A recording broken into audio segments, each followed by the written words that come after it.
All right. I love the delay there with StreamYard. And it's like you just hit the button and then like 10 seconds go, what's going on? Okay, here we are. Hey, we're live. This is Perch. Yeah. Yeah. I've already been drinking. How about you, Joe? Would you believe I started? Nice. Very good. And Clint, it's been a while. We did, this is like a long time. I remember you came on, we did a stream. I didn't have it wasn't as finely polished as it is today. I remember the network went out and left you on your own for a while.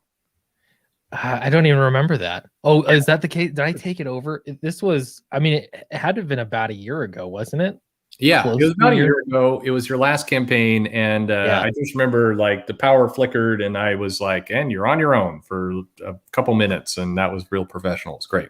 Everything, honestly, I streamed so much then that everything is a blur. So if you didn't say that, I wouldn't have remembered. Perfect. We were not even drinking. I don't remember it. Yeah, no, that's all right. Well, it's Friday. It's the first week of June, and I'm excited to have Clint here. He's a brand new campaign. We're going to talk about that, and Joe's got a comic and a campaign to talk about that. But really, I'm anxious to catch up and see how this year has gone for you, Clint, and just everything that you're up to. And thankfully, the Hellfire Gala put out the panel that just fits completely what this show is all about. I think. Yeah, no, that's good. I'm sure there's plenty. I'm surprised you didn't use Conan O'Brien. Yeah, well, he's a draw. You put him in a comic, and Clint, are you reading the Hellfire Gala by any chance? No, I've laughed about it though. It's entertained me, and I haven't even read it. Perfect. Yeah, it doesn't interest me at all. I don't know if I'm purposely not the target demographic or if such a thing doesn't exist, but I came to a realization earlier this week that it's the X-Men did this like a year ago, where a little bit more, where Xavier was shot, and then it kind of ran through all the titles for the month, and it was kind of like this connected thing, and that's what this is. It's the same kind of thing. It's just Marvel and their hype machine has kind of made it out to be bigger. It's like a dinner party across 12 issues, and it's 12 issues. but I think Clint here, correct me if I'm wrong, and I don't mean to blow up your spot in front of everyone watching, but do it. I believe you are in not an X-Men fan. This is true. Yeah. Wow. I hear there's a lot of impassioned, I think I've made videos about this too, but there's a lot of impassioned opinions about X-Men, and I don't know why. I had, even growing up in the 90s, I had friends that had all of the X-Men figures and they'd play at recess, and I don't know why it just never connected with me. So the cartoon series, I mean, I've seen a little bit, but it's just never been, I loved Spider-Man, but not X-Men never hit it with me. It's fine. I think it's interesting because the X-Men fans are sensitive, certainly, when you don't like their stuff, as is everybody. If you're a big fan of something and then you don't like it, and that's the most milquetoast way that I can say that, like, it's not for me. But I get it though. There will be backlash. It's not for you. I feel like there needs to be this third category. It's like you could be an X-Men fan, you can not be an X-Men fan. Those are two separate things. But there's a third category where maybe you're just not a fan of 12 comics in a month, all having a crossover dinner party. Like you can be fans of everything else, but who's the fan of the 12 issue dinner party? I mean, no, for sure. But I just can't believe that, Clint, you're just talking about how you don't like X-Men. It's very homophobic of you during Pride Month. Jesus. I know, it's the equivalent. Did you guys see? Did you see the Skittles? Have you seen that Skittles picture? I have. With the white Pride Skittles. Yeah. Well, they've been doing that for a few years now. I don't know why. Yeah, whose plan was that? That doesn't seem like a good marketing plan. No. I mean, wouldn't a better plan have been like, hey, we've got all the colors of Skittles all year round. We support people all year round. I don't know about the rest of you bigots. We do it all year round. But instead they went the opposite direction. It was a very weird choice. What would have been better is if they put Conan O'Brien and Ira Glass on the package. God. I don't know. Jesus, what a time to be alive. Well, as you can see, if you're joining us, we've got Clint Stoker, who's got a brand new crowdfunding campaign for Downcast. You want to learn all about that.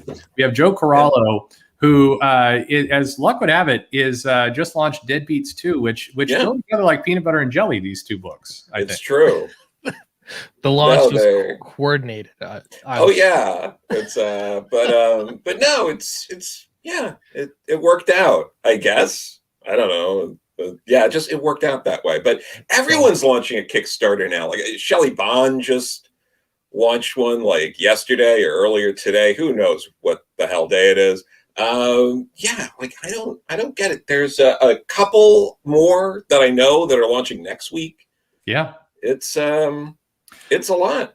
I want to talk to you both about how it's going, kind of get your predictions and all that. Sure. But right now, we're just gonna have a good time. We're all friends, and we're gonna just revel in the alcohol. Well, Clint, are you drinking anything, Clint? No, I don't drink, but I'm having water, and it's almost all gone, so I'm gonna have to get a refill. Okay. But I've also had pizza. I had a homemade pizza today. Yeah. So there's a little bit left there, and I'm feeling good. There you go. Joe, what are you drinking here? I had some bullet bourbon left, and I had some ginger ale, and so having that. It's a nice time. Yeah, very good. I'm just drinking a lot of beer today. I'm slumming it with Blue Moon, and it goes good with oranges, and that's what it does go good with oranges. Yeah, it's nothing special. They're not fancy here. It's all fun. I guess I have the dawning realization that I'm an alcoholic. That's what I'm learning from this show. The important thing is that your kids don't find out until later in life. That's true. Well, I don't let them listen to the streams. That's a good idea. Yeah. Okay. Perfect. Well, I did want to just jumping right into it. So, Clint, tell us about Downcast. The first two have a lot. I mean, whatever the word, well loved, I would say. There's a lot of really happiness about these books. Tell us about this world. Tell us about this third one. Yeah. So I'm glad that you asked a question like that, because it feels like I need to pitch the series, and then also this third one is a new story arc. So it's actually a pretty big departure from what people have been used to. But basically, it's about humanity. They live in a city called Strata. Humanity has abandoned the Earth for the most part to live in the clouds, and they control gravity. Insanity ensues, and that's sort of the first story arc. The second story arc is a new character being introduced in the Monstro. He's the diver here, and he has been wandering the ocean floor for hundreds of years due to some of the same power that they had to control gravity. And when he comes to the surface, he sees that the world is not at all what it was like when he went under. So he's up for revenge, and it makes for a lot of fun. It's definitely like the first two seem like a sci-fi bend, and there was always sort of a two sides of the coin element, and this is beginning the fantasy element of it rather than sci-fi. So I'm excited about it. That's okay. That's awesome. I didn't when I looked over the campaign and looked at stuff, that's a twist I didn't know was in there. That's awesome. Actually, that makes it that's very, very good sell. Thank you. Yeah. I'm going to say a bunch of things that sound like shallow praise, but it's weird. Joe and I actually talked. We'll come up in a few days. We did the part 2 of our discussion with Jim Zub, and one of the pieces, and then Kari Andrews we talked to as well this week. The artist you're using in the book, tell us about who's working with you, because they're putting the work into the panels. Again, this sounds like such a low bar praise comment, but so few comics are doing this where they actually put work beyond the main characters. Yeah. So this is the art's done by Ignacio Lazaro. We all call him Nacho, and that's what he prefers. But it's crazy. We're thinking about it. We've been working together for 3 years now on Downcast stories, and he's been showing a lot of improvement. Not only that, but it's been the crazy thing about 2020 is comics have been business for everybody. And I know for him, he lost a job in comics. He's been doing a lot of stuff. And so he told me, I can be completely committed to this if you raise my page rate. I said, okay, I can do that. So from there, he's just put everything into Downcast, and it's been really cool to see him improve. I mean, like that top panel, I'm glad you put that one up, but he's coloring the whole thing too. Oh, wow. He's got just, I don't know, the atmosphere, just seeing him care about his work and, you know, just put all into it and be improving so much. It's been really cool to see. I mean, the panels look good. I mean, look good. They look great. Again, there's so many books out right now, and there's a preference to just focus on the foreground and then use just solid colors or tricks in the panel to kind of avoid having to do any of that work. And you know, for that matter, Joe and I were looking at an Action Comics comic from 1974, and you're seeing all this loving detail into the background. It's not pre-recorded mumbles. For God's sake, we're live right now. Anyway, it's great to see this care continue to go to books. It sounds so boring to like, it's a nice background cityscape, but it's this art, and the top panel there in the upper left just looks great. So I'm excited to see this. I liked the first two. I'm very excited to see this one. Thank you. Yeah, I appreciate that. I think you're going to like it. There's a big, we always say like, oh, the art's improved so much. But for me, I know my writing has improved a ton. And part of it has been the way that I approached this was, okay, let's pretend that I got hired. I'm a brand new artist, or sorry, a brand new writer on this book, that there's already some existing you know, lore, and I got to make it work into continuity. How do I start something new? Like I'm starting a new run. And that I think was an important way for me to look at it. And it gave me a lot of freedom. The other thing too, is we funded it before it went to crowdfunding, which gave us a lot of leeway to make sure you don't have the pressure of this crowdfunding deadline and customers asking, where's the book? Nice. You know, so it's been really, really a cool process. I think it'll show in the pages. I love to hear that. I think there's a bunch of announcements coming up the next 2 weeks. I mentioned briefly last week with Yule that I'm helping a friend, which we're going to kind of kick off in a couple of weeks with a book that he's got, but that's the same thing. It's all like by the time the campaign launches, the book will actually be sitting here on a table printed. So I love that you're doing it this way, and that's great to hear. What's the buy-in for this book? How can people get into it? Yeah, so it's right now, because it's a bigger book series. It's not quite as simple. It's simple, but it's not just one book. I'm actually doing a reprint, but it's making it easier for new readers in that it's combining the first two books. So you can buy the new readers tier. The first book's $25, the new one's $20. And so it's a lot of pages, but yeah, so that makes it what, $45, and you're in the series. You have everything, you're caught up, you're good to go. So I've also made it an add-on too, so you could make any tier work for a new reader. Oh, very nice. I like that. Are you doing anything for kind of retailers or batch orders?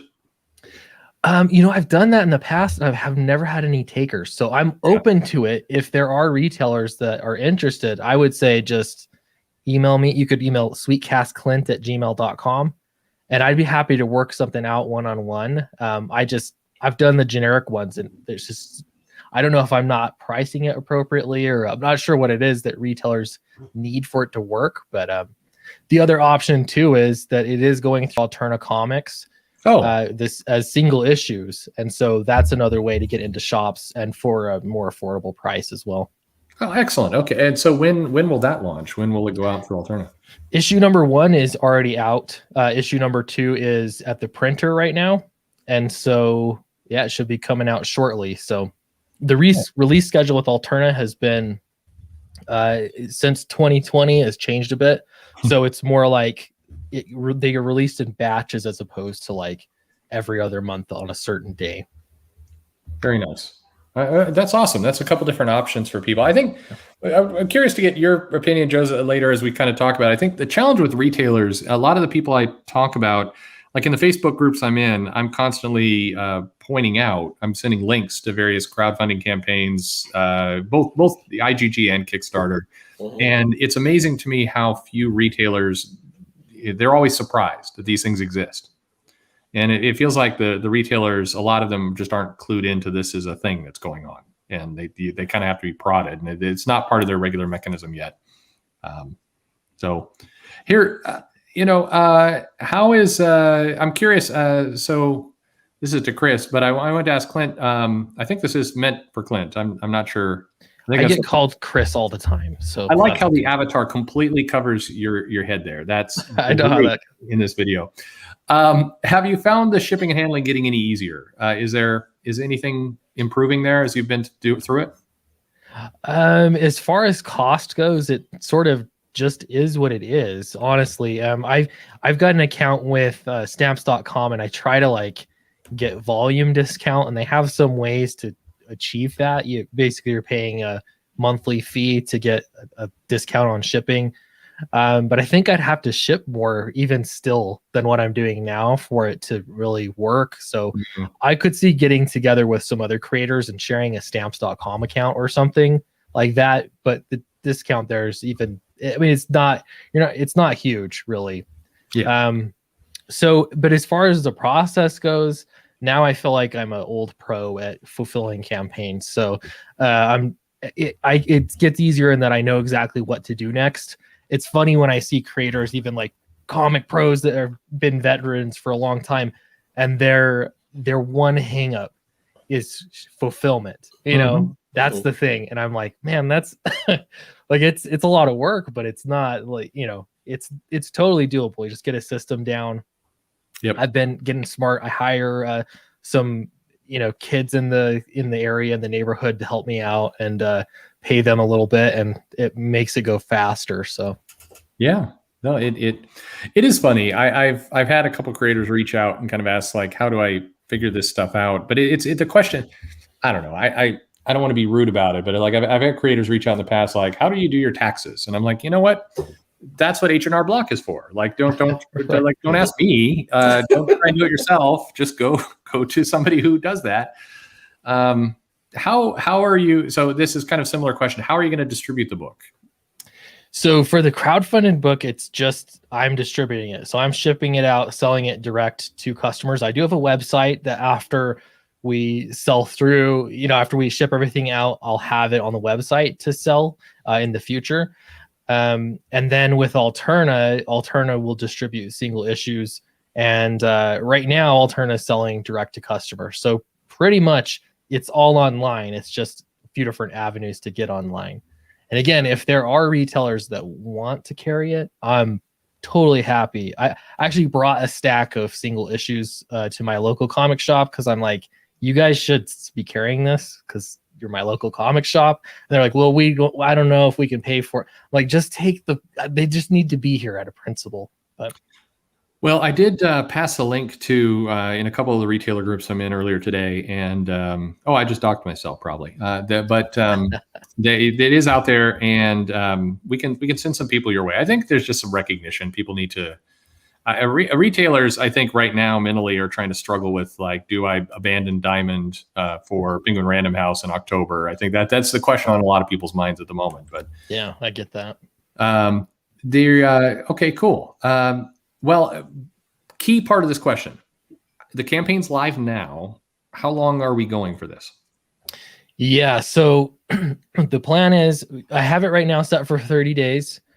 And I'm going to reopen it for another 2 weeks is the plan. So it's a strategy I used for the first time on Fatal. And it's not to like trick fans or anything, but it's to get promotion from Indiegogo because they'll send out an email that your campaign is ending. So they'll start promoting it. And then that way you could basically get 2 bumps. So totally legit, legal. But to me, the main thing is just people know that I'm going to do it. Having said that, as soon as the first 30 days are over, we're going to go to print regardless, just because part of the beauty of having the book finished is being able to go to print and get it shipped out quickly. So the campaign will be open for 2 more weeks beyond what it says right now, but we'll begin shipping probably the week after that. I would imagine we'll have the books because we're printing in the USA.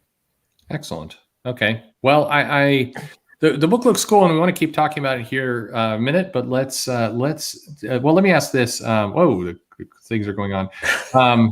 Would be good to get a few retailers. There was one last week, actually. Yul Carter was here last week. Fantastic Comics. Go subscribe to that channel, please do. By the way, if you're enjoying this channel or the show right now, the stream, feel free to upvote. I hear that YouTube will deliver money to me if you do that, so I guess that's good. Sure. I'm trying to get them to pay me in alcohol. They won't, but maybe if we keep pushing. Joe, let's for the moment, because this will confuse people. You have. So I love how the people, like an onion, people are learning more about you who didn't know you before they started seeing you here or on. Yeah, the editor of Kim and Kim. Yeah, right there. Let me see. My name's right on the cover there. It's Corallo. Yeah. It's right there. How'd you get on the cover? Right Wait, you were the there. editor. How'd you get on the cover? Because Mags, that's a thing that she likes to do, is That's to nice. cover credit editors. And I do the same thing with creator-owned books that I have that level of control over. Some publishers are just like, no, we don't do that. But there are some that let you do that. And when I can, I put the editor on the cover. So yeah. That's pretty awesome. I actually didn't realize that. That's good for her, actually. Yeah, it's great. So you worked on the first Deadbeats as an editor. I did. I was it was my idea, and then I had went to a Blue World and we worked that out together. I had already done a benefit anthology for Planned Parenthood, and where I got to work with Neil Gaiman, who I feel like a lot of people have been talking about recently for some reason. I don't know why, but all good things. It's weird, no, but it was, I got, it was great because the Mine anthology, I worked with Neil Gaiman, Gail Simone, Gabby Rivera, Sina Grace. It was a great time. Everybody loves those names. Yeah, no. Also, Andy Nocenti, Wheezy, Denny O'Neil, Joe Staten, Paul Levitz. It was a fun time. Yeah, I working with Wheezy would be a dream of mine for sure. Oh yeah, I got her to work with Tommy Lee Edwards for the first time. They were both big fans of each other, never worked with each other. That's all Joe. That's well done, Joe. Wheezy is one of those legends in the industry that I feel consistently doesn't. And same with Ann Nocenti. A lot of those, the Joe Staten we talked to. A lot of in there. Yeah. No, absolutely.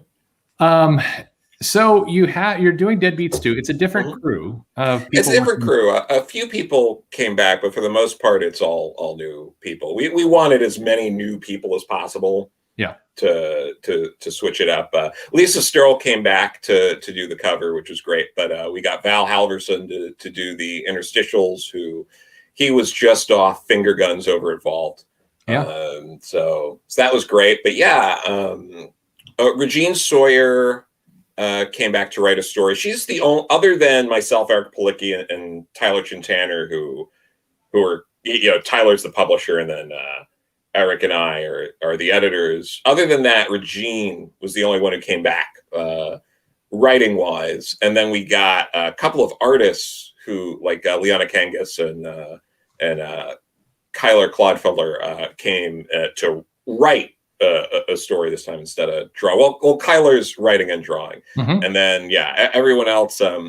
I brought in Claudia and Ava from Kim and Kim to come back and draw some more stories again. But it's mostly a new crew. We got Ron Mars, Jamal Eigel, Nancy Collins, who we've talked to. Yeah, Nancy Collins, great. Yeah, we got a new Bill Loeb story in here.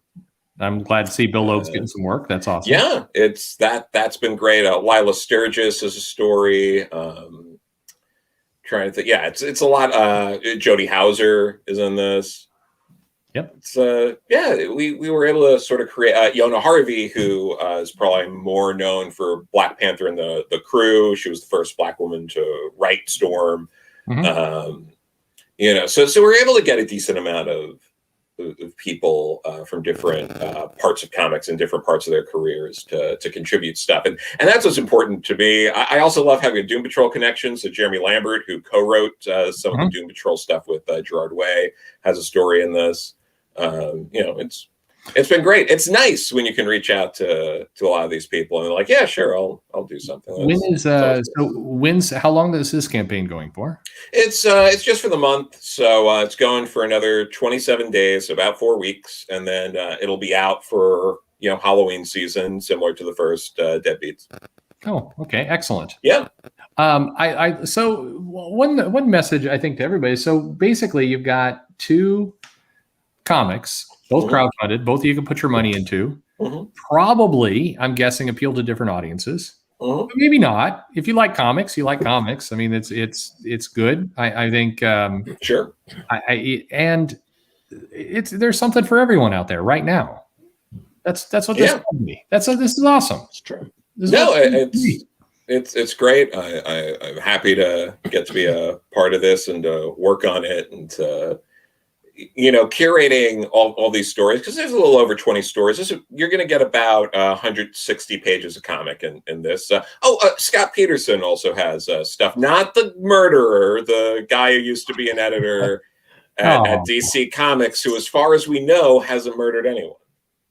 As far as we know. Yeah, I would like to see a comic from the guy the other. No, I don't. I don't actually. We don't need to see that stuff. You guys, sorry, side note. Please. Did you know I live in the city that Scott Peterson did the deed in? I did not know that. My city, West Valley City, and I just listened to the Cold podcast because I had a long road trip, and the whole time I'm like, they're talking about that Home Depot that's just down the street from me. They're talking about the Western Garden that's just around the corner. It's kind of terrifying when you put it in context. Anyway, I'm sorry. No, you're fine. That's more interesting than being on Long Island. Anything like that, it's you have to deal with some really horrific Long Island / Queens accents. Listening to people regale themselves of those stories, everyone sounds like Fran Drescher. It's a lot. That's right. Why, by the way, can't StreamYard give you a view where all of us are at the top and the images, like every time a comment comes up, it's got to go over Clint. I fucking hate this StreamYard. Go to hell. It is silly. I don't mind being covered up though, just to be fair. Garbage here.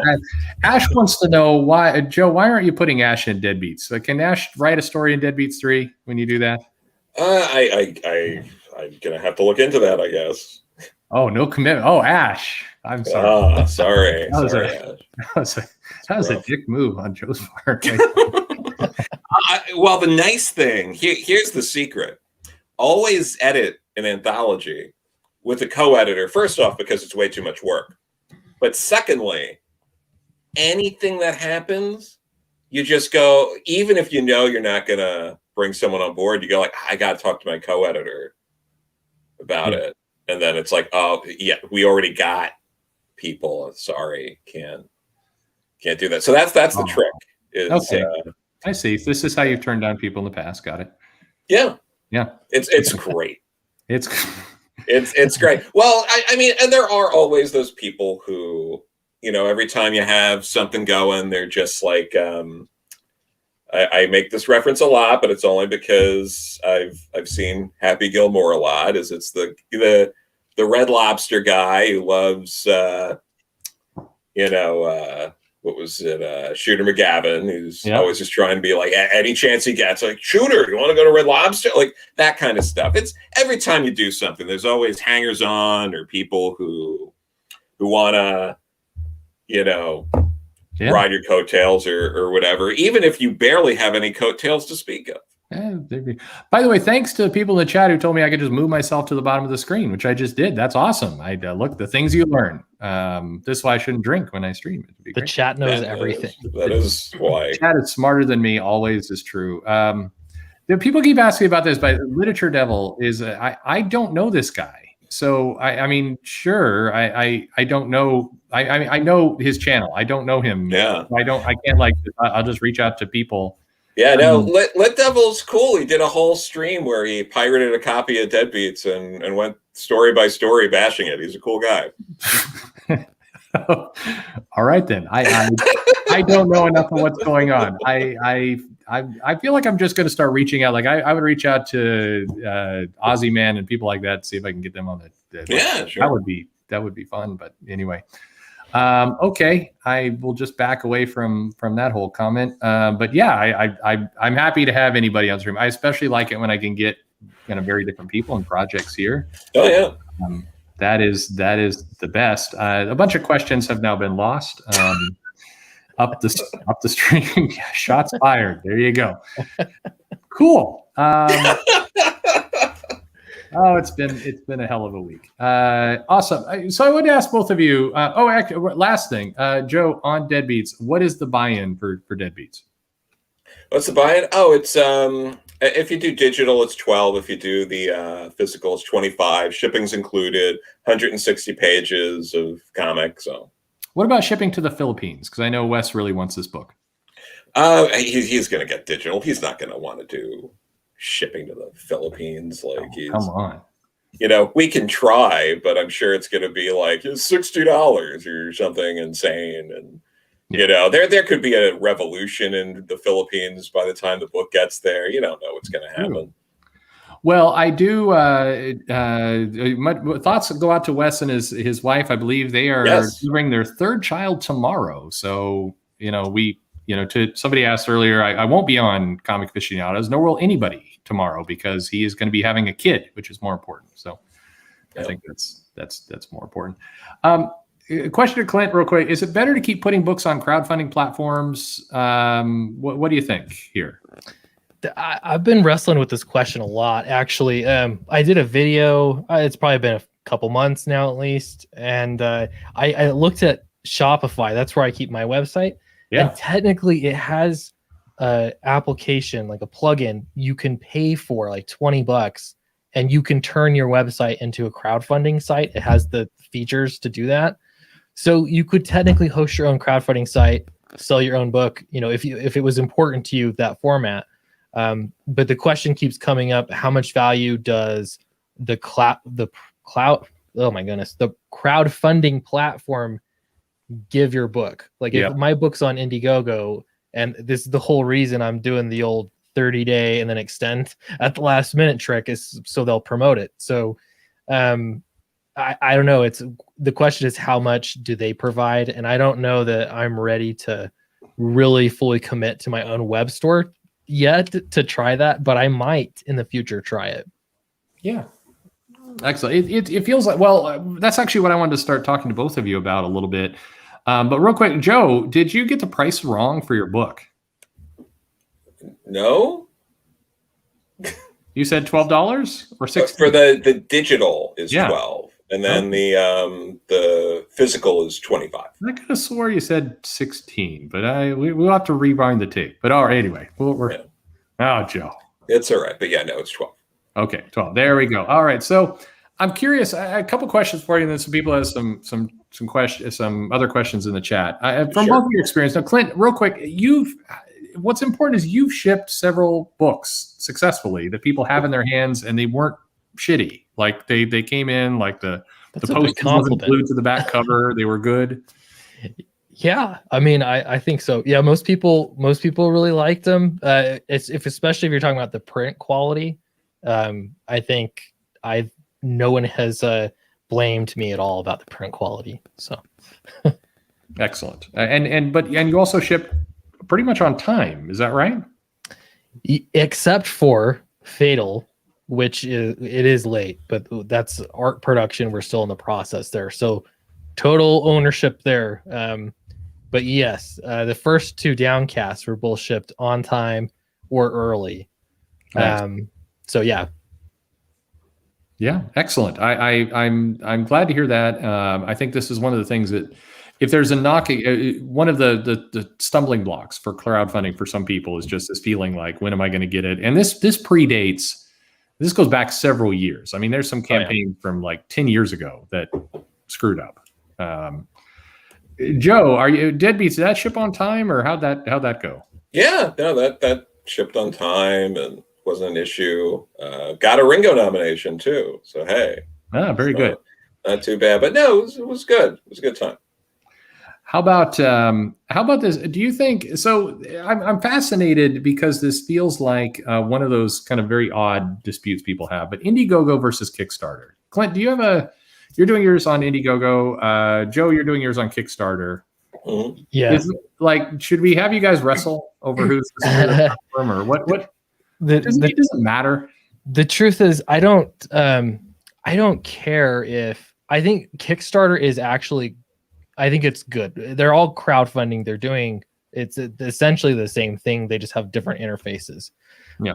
Crowdfunding for me, using Indiegogo specifically, has more to do with that's what my audience wants. Yep. And I get it from like a personal, I don't know, culture war, even perspective, like whatever it is, whatever concoction you can put together.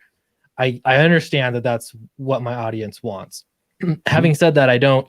If someone wants to use a Kickstarter, I don't really have a problem with that. And in fact, Eric and I had this discussion on a stream. Down the road, like, what's the reason not to put like Downcast reprints or something? Like, do some kind of Downcast collection on Kickstarter just to get to another audience, if that's truly what crowdfunding platforms are offering.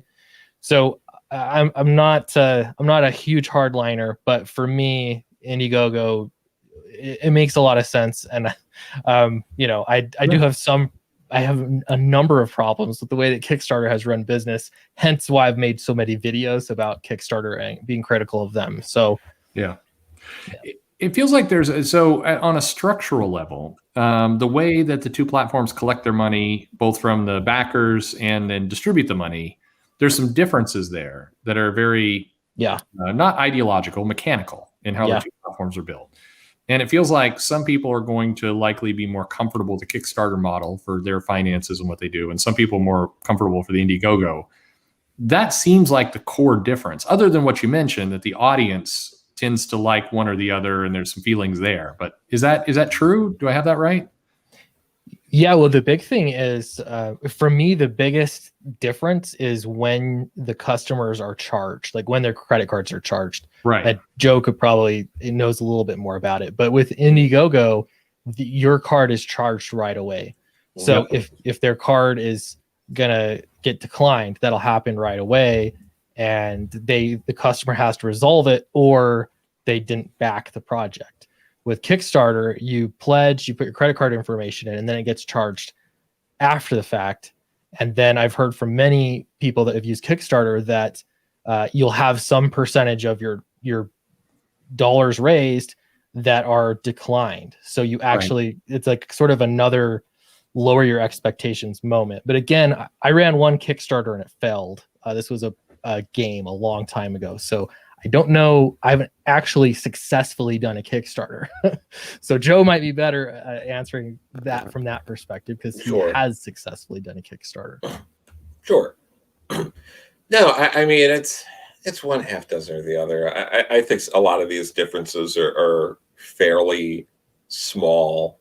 Like, I don't care if it, I don't usually back things for a ton of money, so I'm not too concerned when Kickstarter is going to like take 20, 30 or so bucks out. Like, I don't worry about that. I'm sure there are for certain people. I'm not trying to diminish those kind of concerns, but some of the other things too is, I don't know, like it's not, I don't know, people,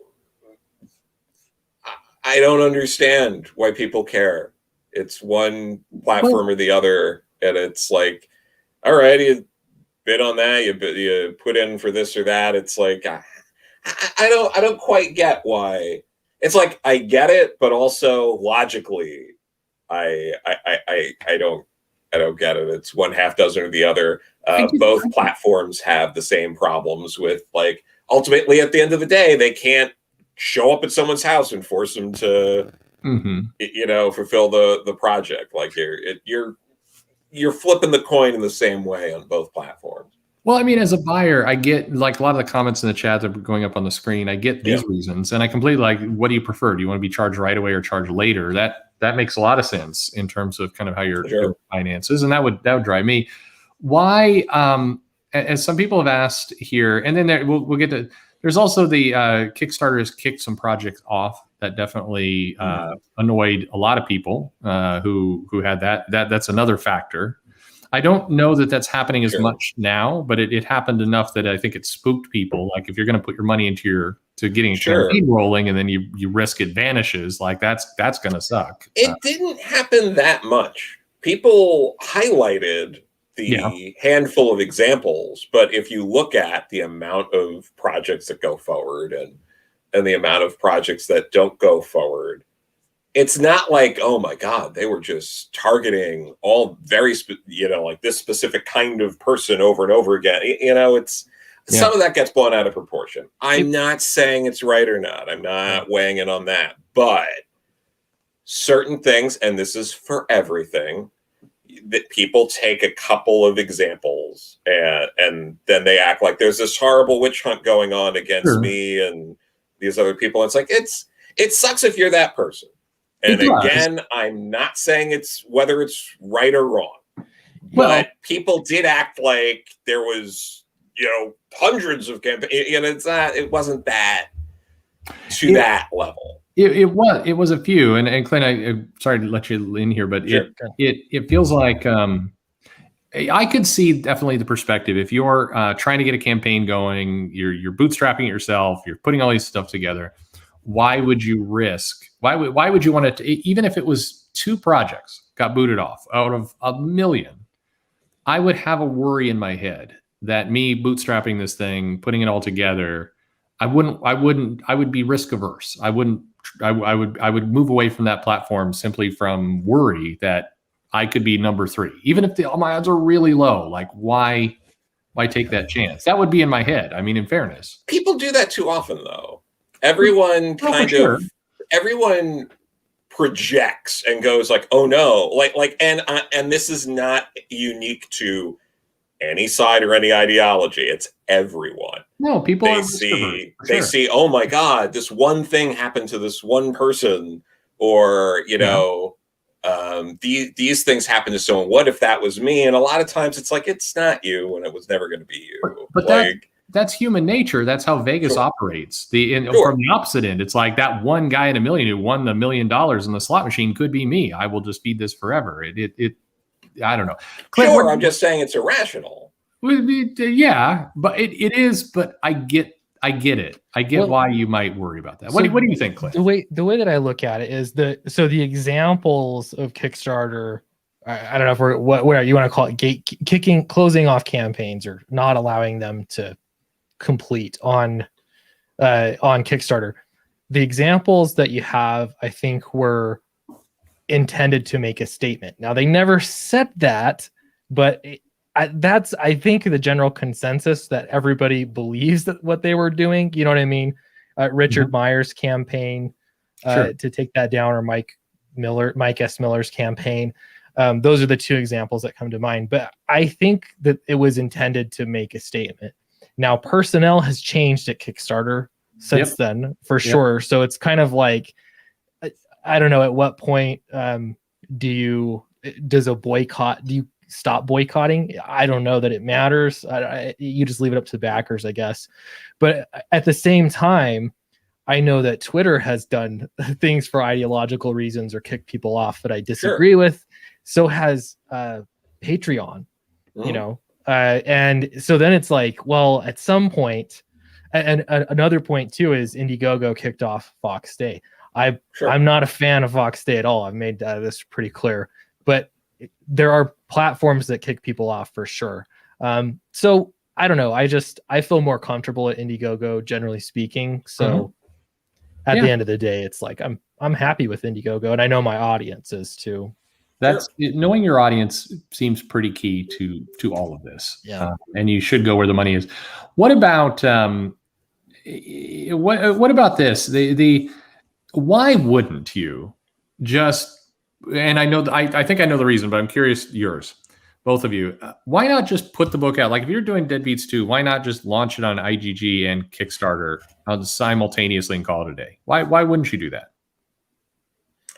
I mean, with something like this is the publisher's book at the end of the day. I'm the editor on it. So, but I think for a lot of people, it's a fine option.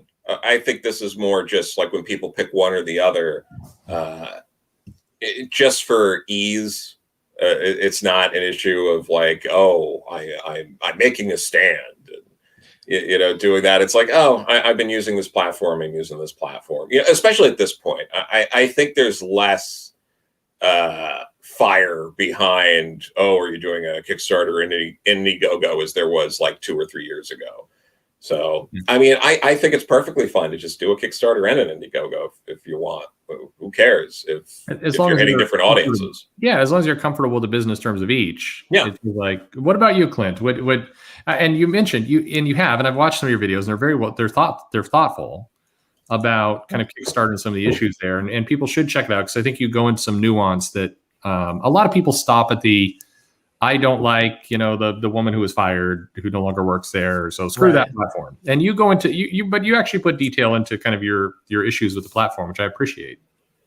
Yeah. So one of the things that still is ever present, I haven't been proven otherwise. It hasn't been proven otherwise lately, is that they still have fans, or sorry, excuse me, they'll have staff that pick which books get promoted, like they're at the top of the list.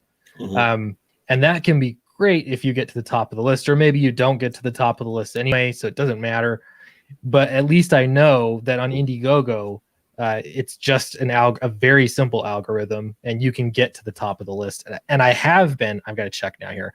I have been in comics for the past few days. Yeah, I'm still #1 trending on Indiegogo in comics, and so that's really helpful. It has nothing to do with my ideology or my book, portraying or reflecting like certain value system. It just has to do with my backers pushing the book.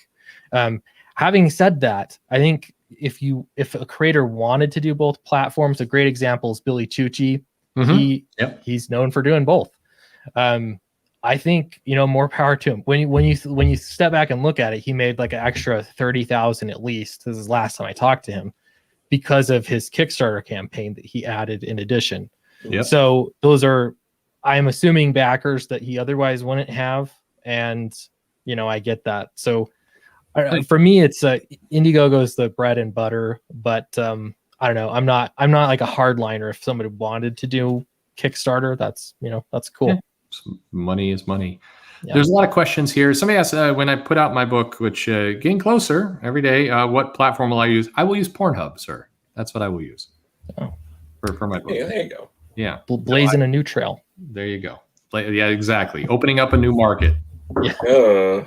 Yeah. That's phrasing. Do you feel the pressure, Perch, at all from which platform you should use, or are you just considering it yourself?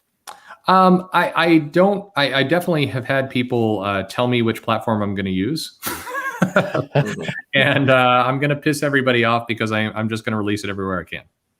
Okay. So, there you go. Yeah. I will release it on Amazon on demand if I can do that. I will be a whore. There you go. Yeah. All right. Yeah. Excellent. That's all we got there. So this is unrelated to this, but really quickly, Joe, and I'd be curious to get Clint your view too. Who's the most important person on creative team? The artist, the writer, the editor, or the writer? I think that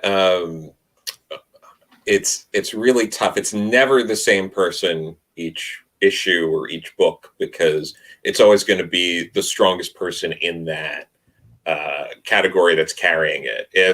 If the artist is really strong, they might be able to make up for a weak editor and writer, and vice versa for any of those situations. I think anyone who flat out says the artist slept through the 90s, because that was great, but until people realized that some of the writing and editing was atrocious or not there, those numbers didn't last. And, sure.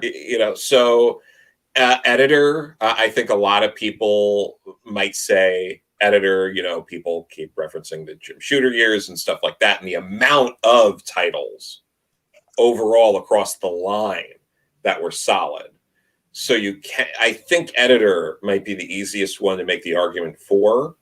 But I mean, a good writer will get you through a lot of stuff, but I don't know. It would I would lean editor and then artist as a close second. I have an opinion on this. First, Herman, I'm really sorry, but I hate this question. Everybody asks it. No, I've thought about it a lot. I'm a writer, and obviously, I think writing is important. But comics, this is usually what I say. There's a reason why I stopped writing novels, and that's because I love comics. The art is such an important part of that. There's a reason why I'm not backing art books on Indiegogo. I'm not saying I never will, but that's not where my interest lies. It's in comics. And to me, that it's the marriage of writing and art to do storytelling that is the sweet spot. So I think they're both so important, but I think Joe's right. In some books, it's like, with Fatal, it's about Charlie Snowgan's artwork, that it's really important to the creative team, and especially if people knew about his storytelling, aspect to it. But other books, they're gonna vary slightly, but overall I think they're both just so important. Oh yeah, no, it's similarly, I do tend to not prefer that question, because my answer to that would naturally be like, why can't we find 3 people to do something good? Well, one person to do all 3. Yeah, exactly. But no, it's but yeah, because there are very few comics that I love, like that I genuinely love and will go back and reread, where one of those 3 is atrocious. Yeah. It's usually like everything has to be at a certain level, I think, to make a good comic. So I will say, I think the most underappreciated role is the letterer. And everyone knows I'm friends with Eric Weathers, but part of it is when I see bad lettering, I just blow a gasket. It drives me crazy. So you're right, but are you saying that it's like Eric in the chat or something, and you're just like, no, he's not.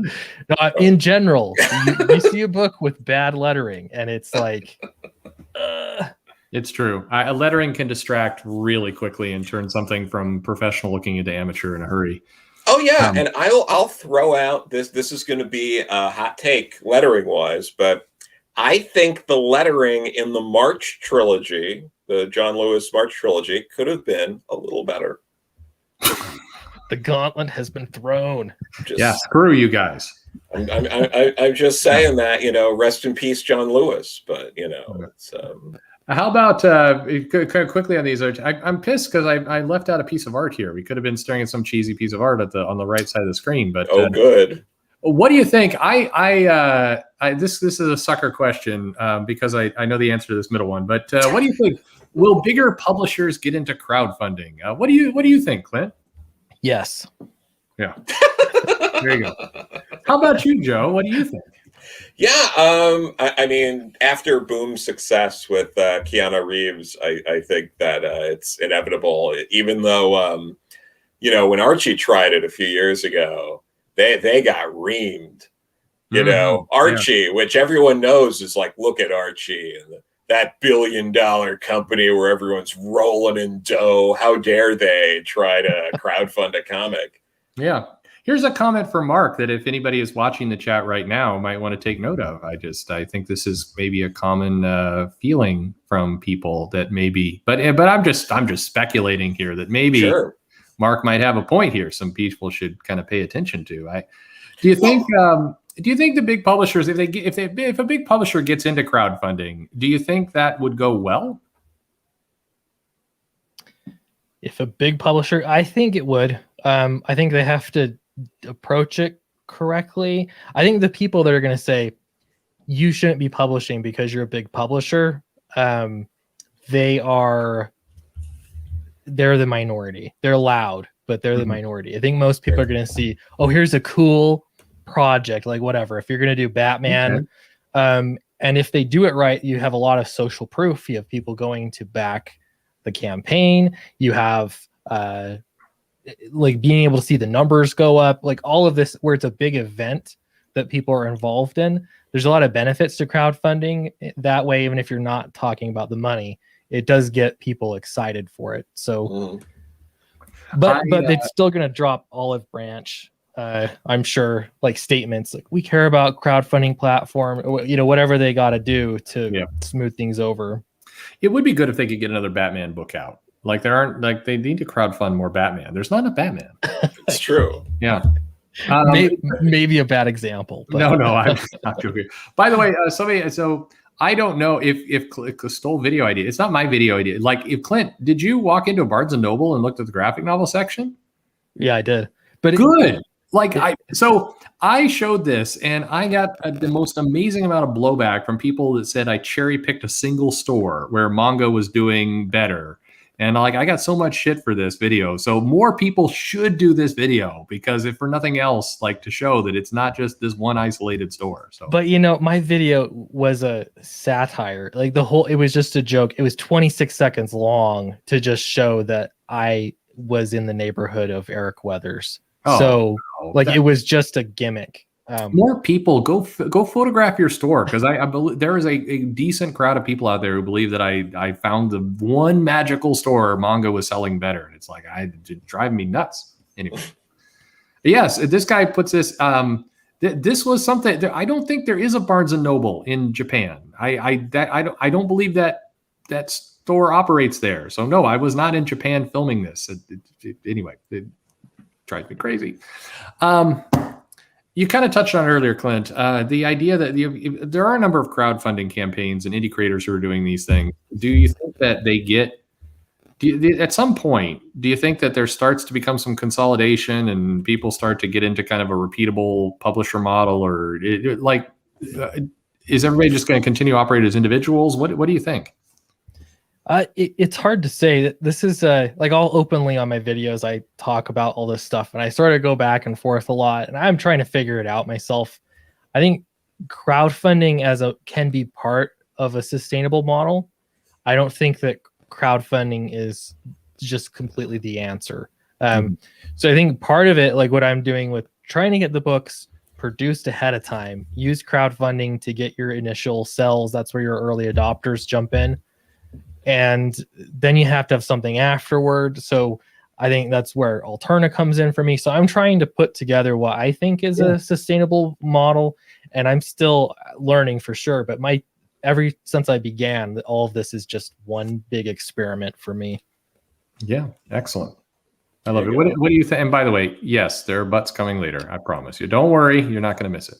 Oh, good. Yeah, we got you covered. Although it's a week. It's a week for butts. I'm just spoiled. That's too bad. Yeah. Joe, what do you think? Do you think we start to see some consolidation here? I wish. I feel like no. I feel like it's still. I don't. I wish, but I'm not too hopeful. It feels like somebody with a little bit of funding can come along and start to kind of snatch up creator, or not snatch up, but offer deals to creators who have successful projects and start to make something that feels like that would be a good business plan for somebody. Yeah, it does. It wouldn't take that much for someone, just a little ingenuity and an understanding to really become a big player with this stuff. Yeah, that's true. It's weird how that works. It is weird. I wanted to ask you both this. That just sounded so...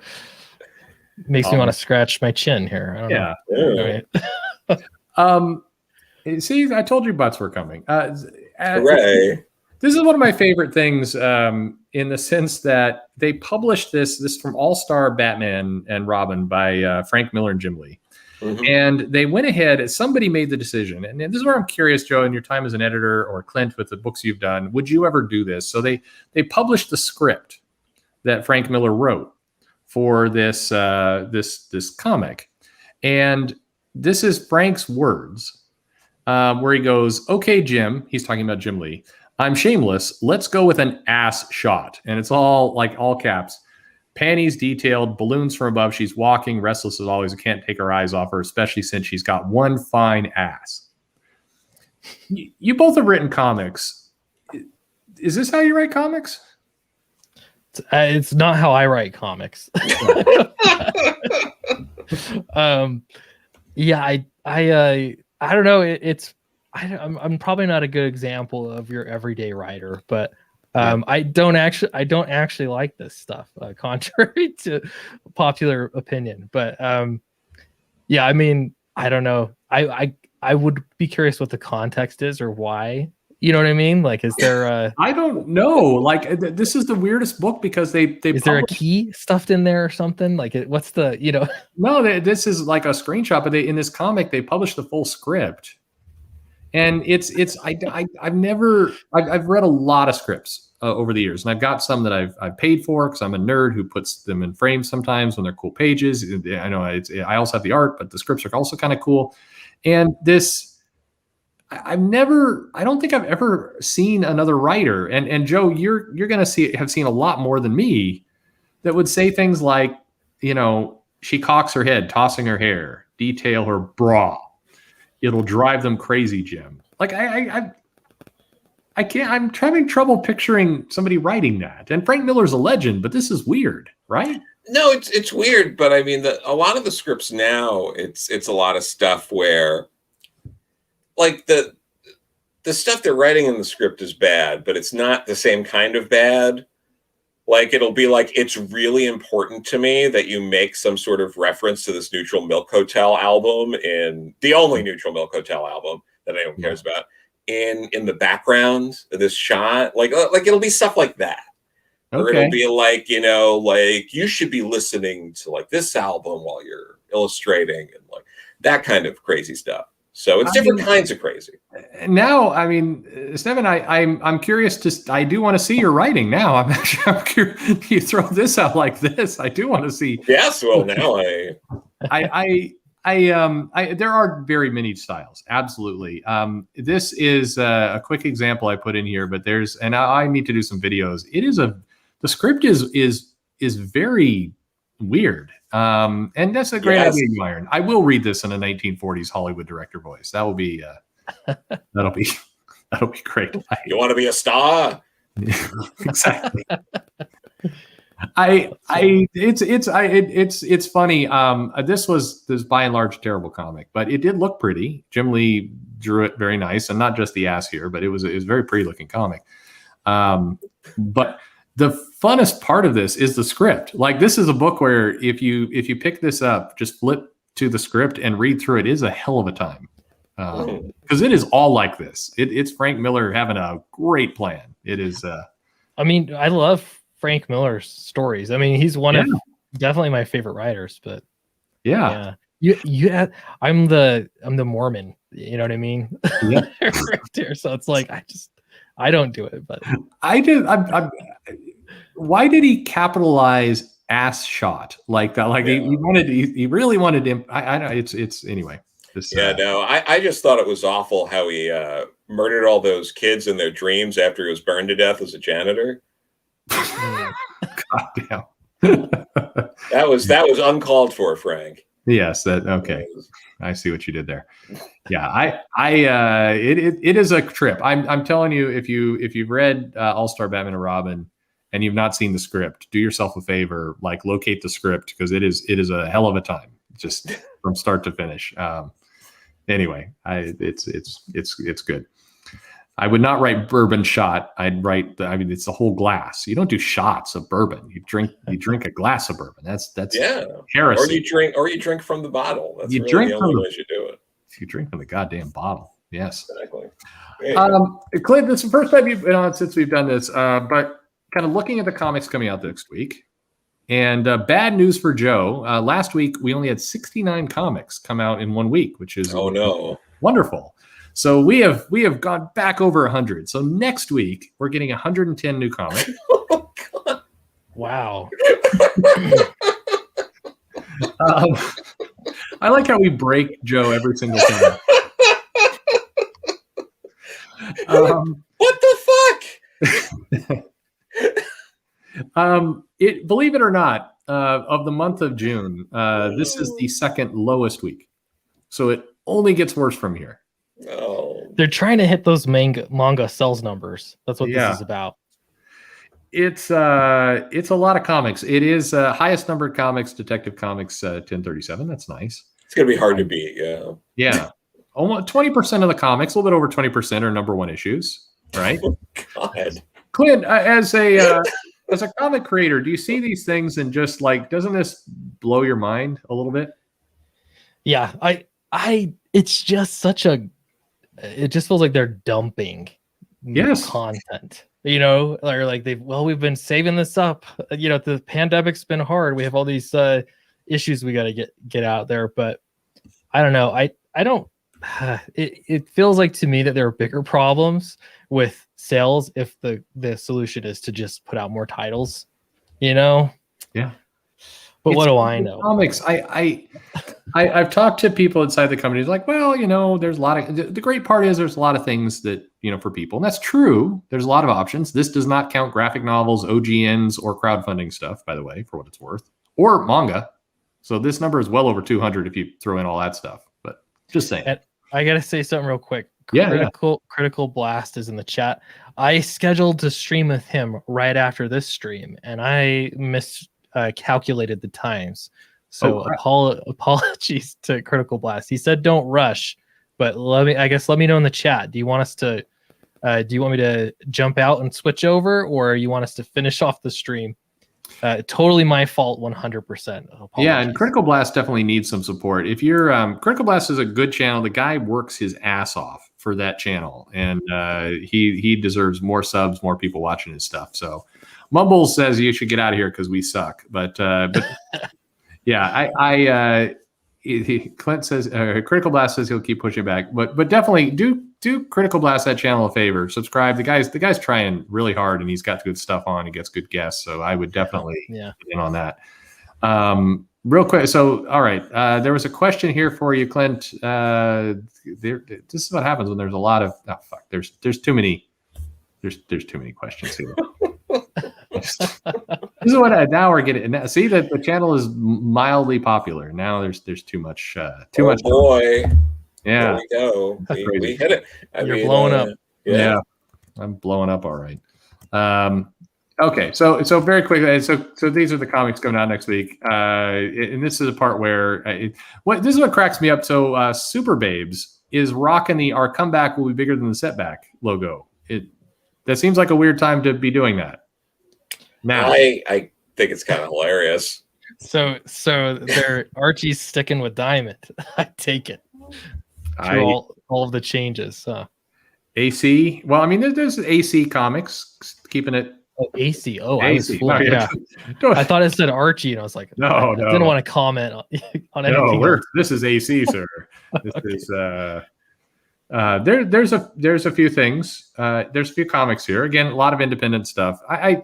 Clint, as Joe's looking at this very critically, he's got the expression of somebody who's evaluating that list closely. Mm-hmm. Try to market your book. You've got a title out. You're trying to kind of rise above the noise. When you're publishing 100+ comics a week, how in the world do you do that? That's tough. This is why crowdfunding, like you can actually stand out. I'm at the top of the trending list right now. Yeah, but probably not with Super Babes, I'm guessing. No, well, I mean, if you had signed a deal, you're getting your comic out through American Mythology Productions, for example. I mean, I feel like no matter how good your book is, you're going to get buried. It's just is that part of the strategy from the big two to like you just flood the shelves and that way people are sure to be buying your stuff? I definitely think that's a part of it. I think that you got so much volume, but I mean, you got 6 books out from Antarctic. That's still a lot of time. And this is in a week. I mean, this is next week. This isn't for the full month. And it's just a lot. It's a lot. Yeah. Who's getting Laurel and Hardy meets the Three Stooges? Number one. Number one. I mean, you could probably buy a cup of Starbucks coffee from the page rate you get, like writing a comic there. But yeah. Oh my God, isn't Donnie Cates doing Baby Teeth? Is that his book? I thought it was a Donnie Cates book. No, I don't think is it. I don't. This is the problem. I don't know. There's too many. I mean, yeah. gonna check here because he's looking at I thought it was. It is Donny Cates. Donny Cates, Baby Teeth number 18, has no chance of standing out with all of this stuff. That's Donny Cates. It's a Donny Cates book.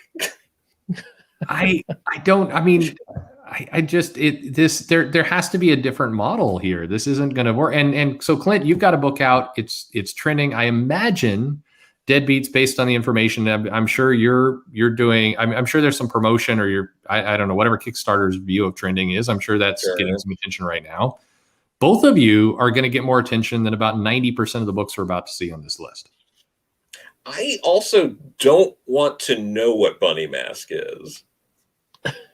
There are too many not good things that could be, and I don't want to know any of them.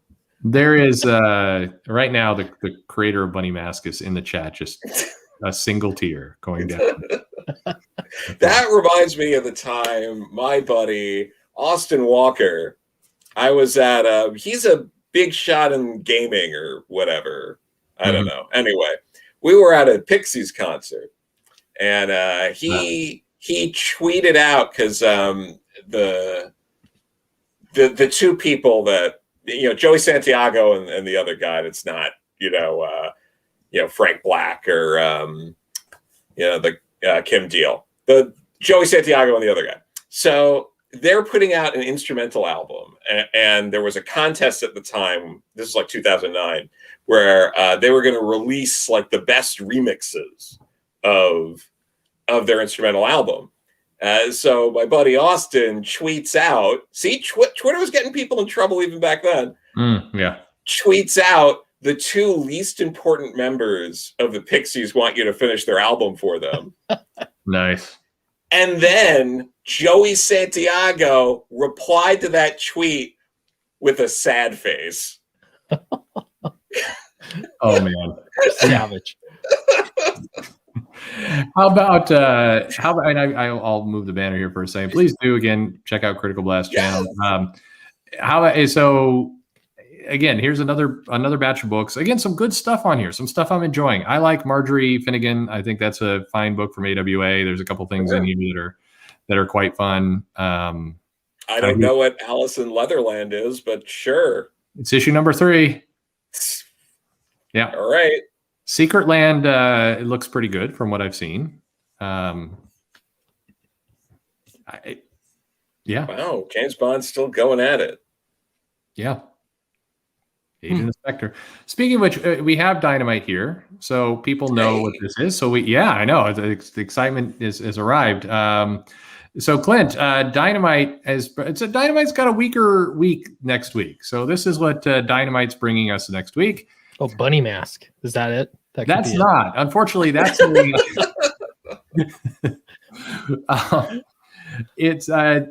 that's Betty Page for some reason in a Bunny Mask, but and we get Vampirilla versus Purgatory, and it looks like Purgatory has won on some level.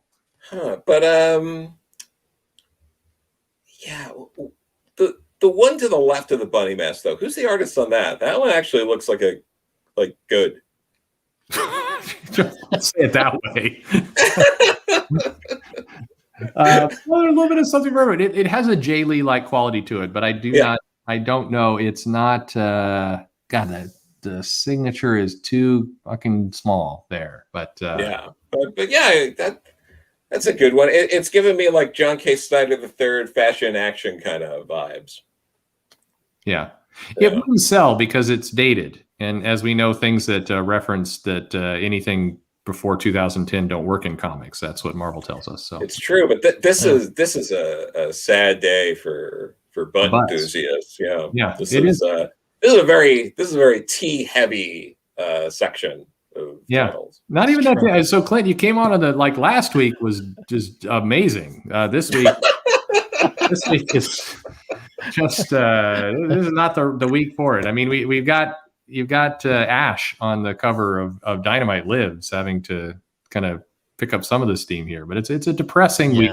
It's a depressing week. Dynamite, lots of comics, but they're not bringing their T or A game. Yeah, I mean that Vampirella versus Purgatory cover. If they noticed each other, I think that would help. But yeah, their disinterest in each other really it's two not working ships for it. passing in the night. Yes. It's not, but we'll have to get you around here next week or the week after, where there will be more. It is a downer of a week, and we'll follow right up with this. Oh, let's do it. 6 sidekicks of Trigger Keaton coming out next week. Oh no. That's who's putting this out? That's Image. Yeah. That's Image. Yeah. We know where the M&M colors went. That's there right. we go. In the tile here. That's exactly. I what is a 6 sidekicks of Trigger Keaton? That this is not helping me understand what this book is that they presumably want someone to buy. I don't know. Soap bubbles don't usually work that way, but that's okay too. Sure. That was the emotional roller coaster we've got the chat on right now. And what's funny, I could have gone with the cover of Ant number 12, but this is the torture I wanted to give to people this week. But here's what you're looking at. Like everyone needs to look very closely at this cover, because if you zoom in there, like the perspective's just off, like where the shower head is shooting the water and where he's standing, like it's off. Yeah, that's true. You know, I think that's like he has organs, so they're in there. Yeah, I mean, sure, but yeah, I mean that perspective's killing me. Like, really, everyone look very closely at the cover for a while, and you'll notice that the perspective's off. Wide eyes. The size of the shampoo and I guess the beer is all wrong as well. Like, this is some kind of giant man in a shower, but I don't know. And where is he? He is the perspective here again. You artists, like he looks, to make that work. He's standing like so far away from that shower. Like he looks farther away from it than he should be. Yeah. You know, just keep looking at this cover. Like, just really stare at it, and you'll notice these things. Absolutely. I'll plug Magpie Wizard Kindle novel. Sure. You bet. There you go. Before we rack up the dislikes here, Nottingham number 4. Nottingham is a hell of a book, though. Nottingham's great. Yeah. I'm really enjoying that book. That's been a great little ride. Anything you made? What kind of comics are you buying and reading these days, Clint? Well, so it's two components. I'm trying to pick up older books. Yeah. I didn't grow up reading comic books. I got into comic books in my early 20s. So there's so much that I want to catch up on. I did pick up the current Daredevil run. I don't know why I can't think of the writer. Yes, Marco Cicero and Zdarsky. Yeah. So I'm going to be getting into that pretty soon. I've been reading Beast Wars from IDW. Okay. And it's terrible. It's so bad, but I'm reading it because I'm making videos. I've also been reading Teenage Mutant Ninja Turtles, also from IDW, but this is The Last Ronin, which is actually pretty good. It's okay. Yeah. So, and then I'm reading a lot of crowdfunded books, but not fast enough. I have so many. The stacks are getting really tall. So I just finished She 2. Mm-hmm. That was pretty good. I enjoyed it. And I got a big stack more to go. Yes. Very good. People asked us to go back. They're looking at some of these stuff. There are some other. We've got Decorum number 8. Jonathan, the book, the world that Jonathan Hickman cares about these days. That way. But I do. Geiger number 3 is out there. There's a few things. Oblivion Song is a fun title that gets overlooked. Just about over though, right? It's coming to an end. Yeah. Unfortunately, there's some good stuff. The Good Asian number 1 was pretty good. So number 2, that'll be interesting to read. Hey Kids Comics Volume 2 Part 1. I mean, if you're a Howard Chaykin fan, Yep. Would you believe he has mean things to say about the comics industry? Yeah. Yeah. You can read it in there. Yeah. How about DC Comics? We've got the kind of long-awaited, much hyped Pride issue. Joe, can you explain to the controversy today? I don't want to do a full fucking video about it, but the adventure that what is it? The Injustice game had around Poison Ivy. Can you explain that hilarious controversy? Oh my God, this was so. Oh my God. So I don't know. I don't play these games, but of course I saw this was going on. They had tweeted something earlier today, or it might have been the other day. Let me pull it up here. Yeah. So they tweeted about, their whole Pride thing. And it's like their global Pride challenge update was beating up Poison Ivy. Yeah, who is a character that a lot of people cling on to as being bisexual, but the tweet itself was Global Pride Challenge Daily Update. Together, you've taken down Entangling Poison Ivy 175,000 times. Keep up the great work, heroes. Defeat Poison Ivy 225,000 more times. Yeah.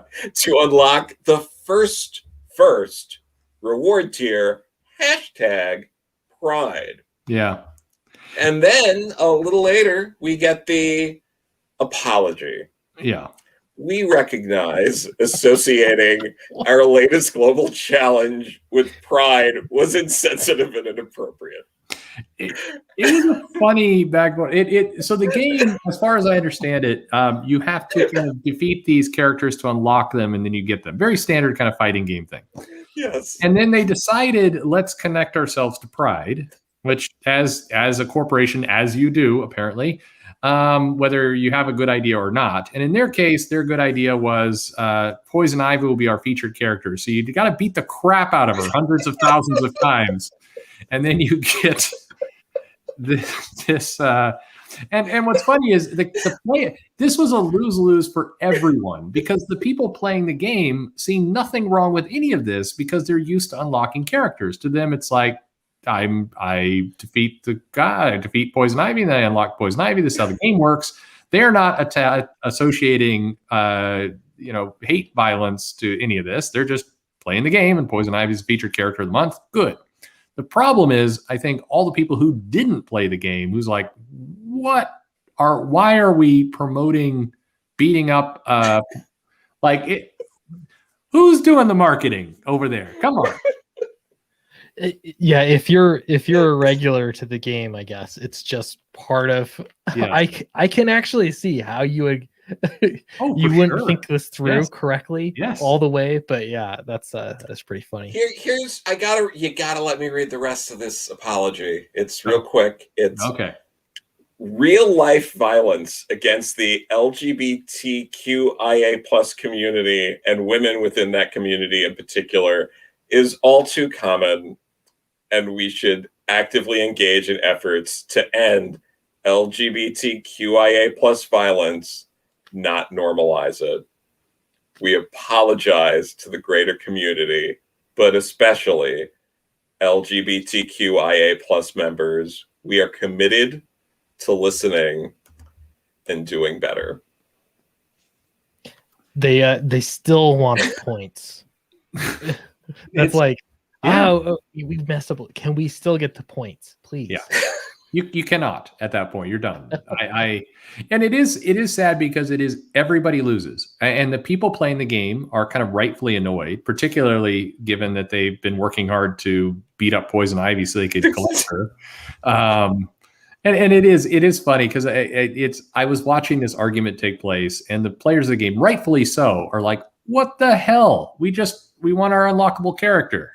What is going on? We're proud of getting this unlockable character. That's what we want." And this whole drama was going on. This is terrible. Anyway, just terrible. Just all the worst possible ways to go together. Anything on here? We're moving through it. Anything on here catch your attention? I guess I gotta keep reading Batman the Detective.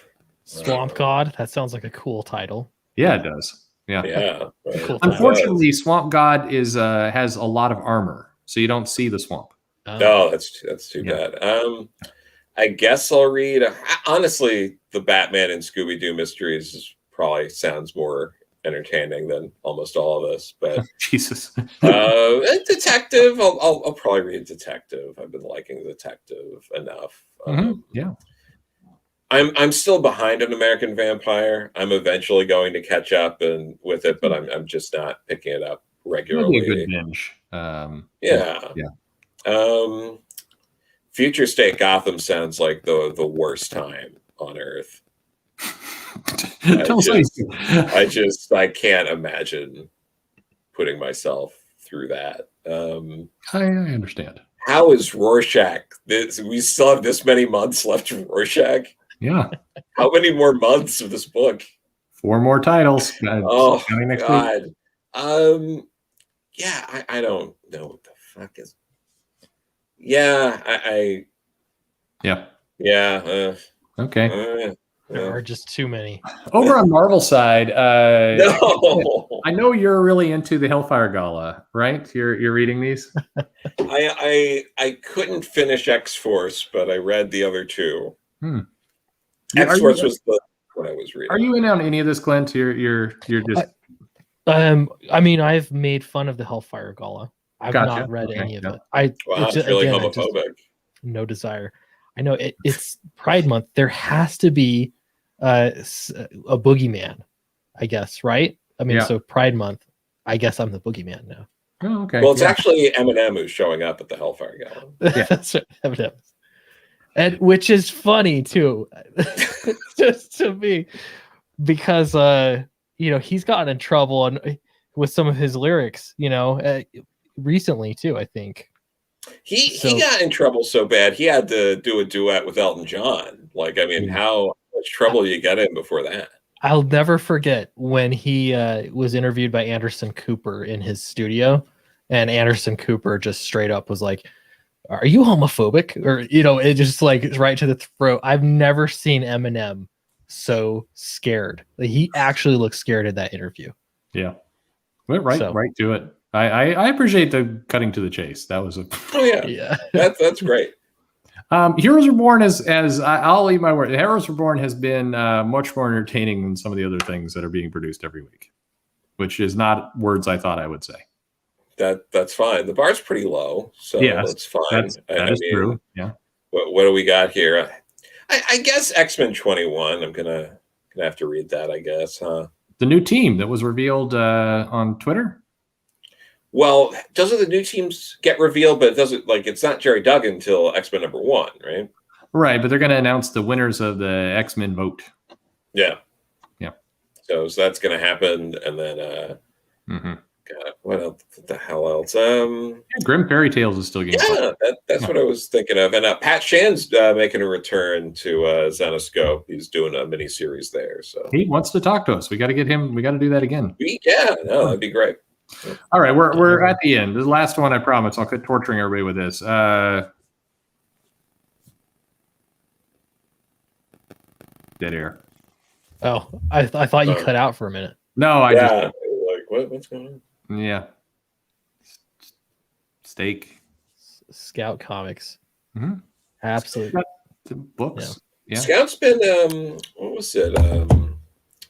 They do some interesting thing. I think they're one of the publishers that started doing the, like, we're going to put out like issue 1 of things, and then we're going to do like issue, like we're going to just go straight to the graphic novel on some of their stuff. Obviously not all of it, but I think they've been testing that out. Mm-hmm. Interesting. Lauren wants this to be the Beckstar cover. Yeah, well, there was a second print cover. There is. I don't know if I get comps of that. I hope so. It was a nice cover. Yeah. But yeah. I don't know. So Clint, this is all the books out next week. On your pull list, we got 2 dozen, 3 dozen? What do you think? No dozen. Yeah, I seriously, there's so few books that I'm buying that I would get from the comic book shop, and most of it, I really believe that I represent a lot of readers, though, actually, too, where it's like, I've heard that the Daredevil series is pretty good. I'll wait until it's a trade, then I'll pick it up, and I've been a lot more selective with what books I'm getting. So I don't know. They're not only competing with each other, but they're competing with a really impressive back catalog of books, Yeah. It's It's really hard to stand out. It's a lot of volume. I love comics, and there's some comics on here I definitely am going to enjoy and read, but it's increasingly a challenge to find them out of all this noise, and especially, like you said, you're competing with not only back issues, but you're competing with stuff like this. So just as kind of one screen, Manga is bringing us Rent a Girlfriend, How Do We Relationship. One Piece has a volume next week. That's going to be wonderful. A Frog in the Well Does Not Know the Ocean. Classic. Yeah, no, that's a classic. Uncle from Another World without an uncle in sight on that cover. Yeah, well, sure.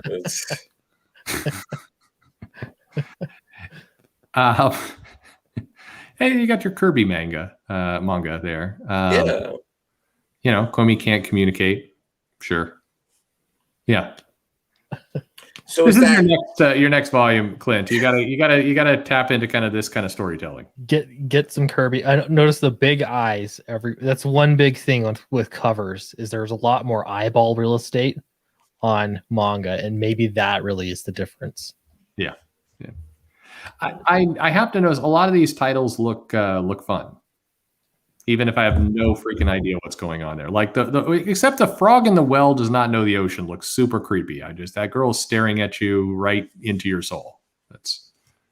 I since I started making videos, everyone's like, you need to read manga, and I hadn't before. My brother was like, you should watch anime, and I hadn't really before, and then I've been starting to like test the waters, and I get the appeal for sure. I read Ito's the shark, Junji Ito. Yeah, Junji Ito. Was it Gaio or? Yeah, I think that's it. Mm-hmm. I slaughter everybody's names, but it's like you don't know what's going to happen because there's not like this rigid storytelling that you kind of end up expecting in Western storytelling altogether. It's almost like this freedom. So it's like everyone could die at the end of this. Like that's a very real possibility. So it almost that makes the stakes higher because you don't know what's going to happen. Yeah, it's very true. I like this. Well done, Max Fish. This is a great comment. And Spy X Family is a good book. That's one you can jump into pretty quick, and I definitely would recommend that. I should do a review of that. That's some good stuff. Cool. All right. Well, Clint, I do know they're pushing you to go, but if you have a few more minutes with us, I don't know if you've seen this bit. So the question is, I'll show you some panels. We got 3 of them. This is just at the beginning. You tell me if this was intentional or unintentional. What they're up to. Okay. So this one's not. I mean, this one's clear what they're doing here, but this is from, by the way, A Nice House at the Lake. Joe, did you read that? What do you think? I didn't read that one. I might eventually. James puts out too many books that are horror books that have really long titles for no reason. Yeah, there you go. All right. Well, what a line. Okay, so here we go. Just tell me whether you think this is intentional, the writer, the artist knew what they were doing, or whether it was just kind of came out that way. So how about this? This is an old comic. What do you think about this? This dialogue? I'm gonna guess based off of the artwork and the time period that this is probably unintentional. That's my guess. Okay. Yep. Is there a right answer? No. It's up to your own idea. What do you think, Joe? Do you think this was just? I'm inclined to agree that based on the time and Unintentional. Okay, that's kind of with you. Everybody's pretty unintentional. Yeah. I don't know that I've ever heard somebody describe clouds as huge black balls, but No. I mean, you're in for some pretty shitty weather. They're like, I don't want to follow the same cliches of pillows. Like what's something else? I want to stand out as a writer. Well, because those aren't clouds, because they're clearly something else that person's looking at. So. Yeah. It's strange. They could have been huge black balls, actually. They could have been. Yeah. We know it's out of context. Not fair. It's a simpler time. Yeah, for sure. Yeah. All right. How about More this? innocent. How about the artist chose to render this image. Now, for some reason, Jimmy Olsen has got Reed Richards type powers, and he's decided to tie these guys up with his leg. But what the artist chose to draw him in an unusual way. What do you think? Did you think this artist was having a little bit of fun with this panel, or was this just kind of an unintentional mistake about how the limbs were drawn there? I'm gonna go with intentional. Yeah. I think it might be unintentional. Okay. I think it might be. Joe's sticking unintentional. I'm a little bit with Clint here. I feel like the artist was. I think the thing I always feel like is if you're spending a lot of time on these panels, like you start to you're spending so much time on it, you start to not notice what you're doing, or I think at some point you got to recognize like this looks like his dog. Yeah, it's hard to say. I have seen several even more recent examples of like, I remember there's one where there's a cover with she was pulling a samurai sword out of her behind her back, and it was like a left hand when it should have been a right hand. Thumb was on the wrong side, and something like that just seems so obvious, but clearly wasn't. This is a weird thing where you if you don't see it right away, you don't see it, but then once you do kind of see it, you can't unsee it. I think, to this one. All right. No, this was not a cover for Pride Month. Ash. All right. Yeah, Joe is too pure for this world. I guess so. Not heard before, but I guess. There you go. Okay. Last one here. How about this dialogue? If you read it through a few times, it gets weirder.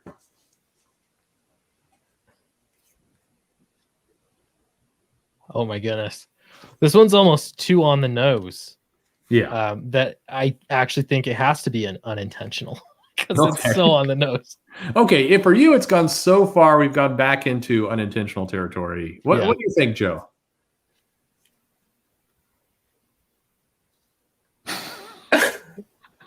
I read it a second time and it's worse. Yes, it is. It is worse every time.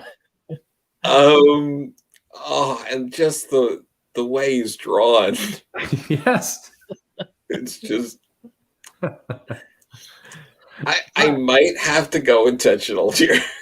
I think this is it's you're putting in the words. I gotta haul back and whack it with both my hands. I'll shove it so far in that nobody will ever free him again. Not even a bonehead like me. Here it goes, stretch. This has to be intentional, I think.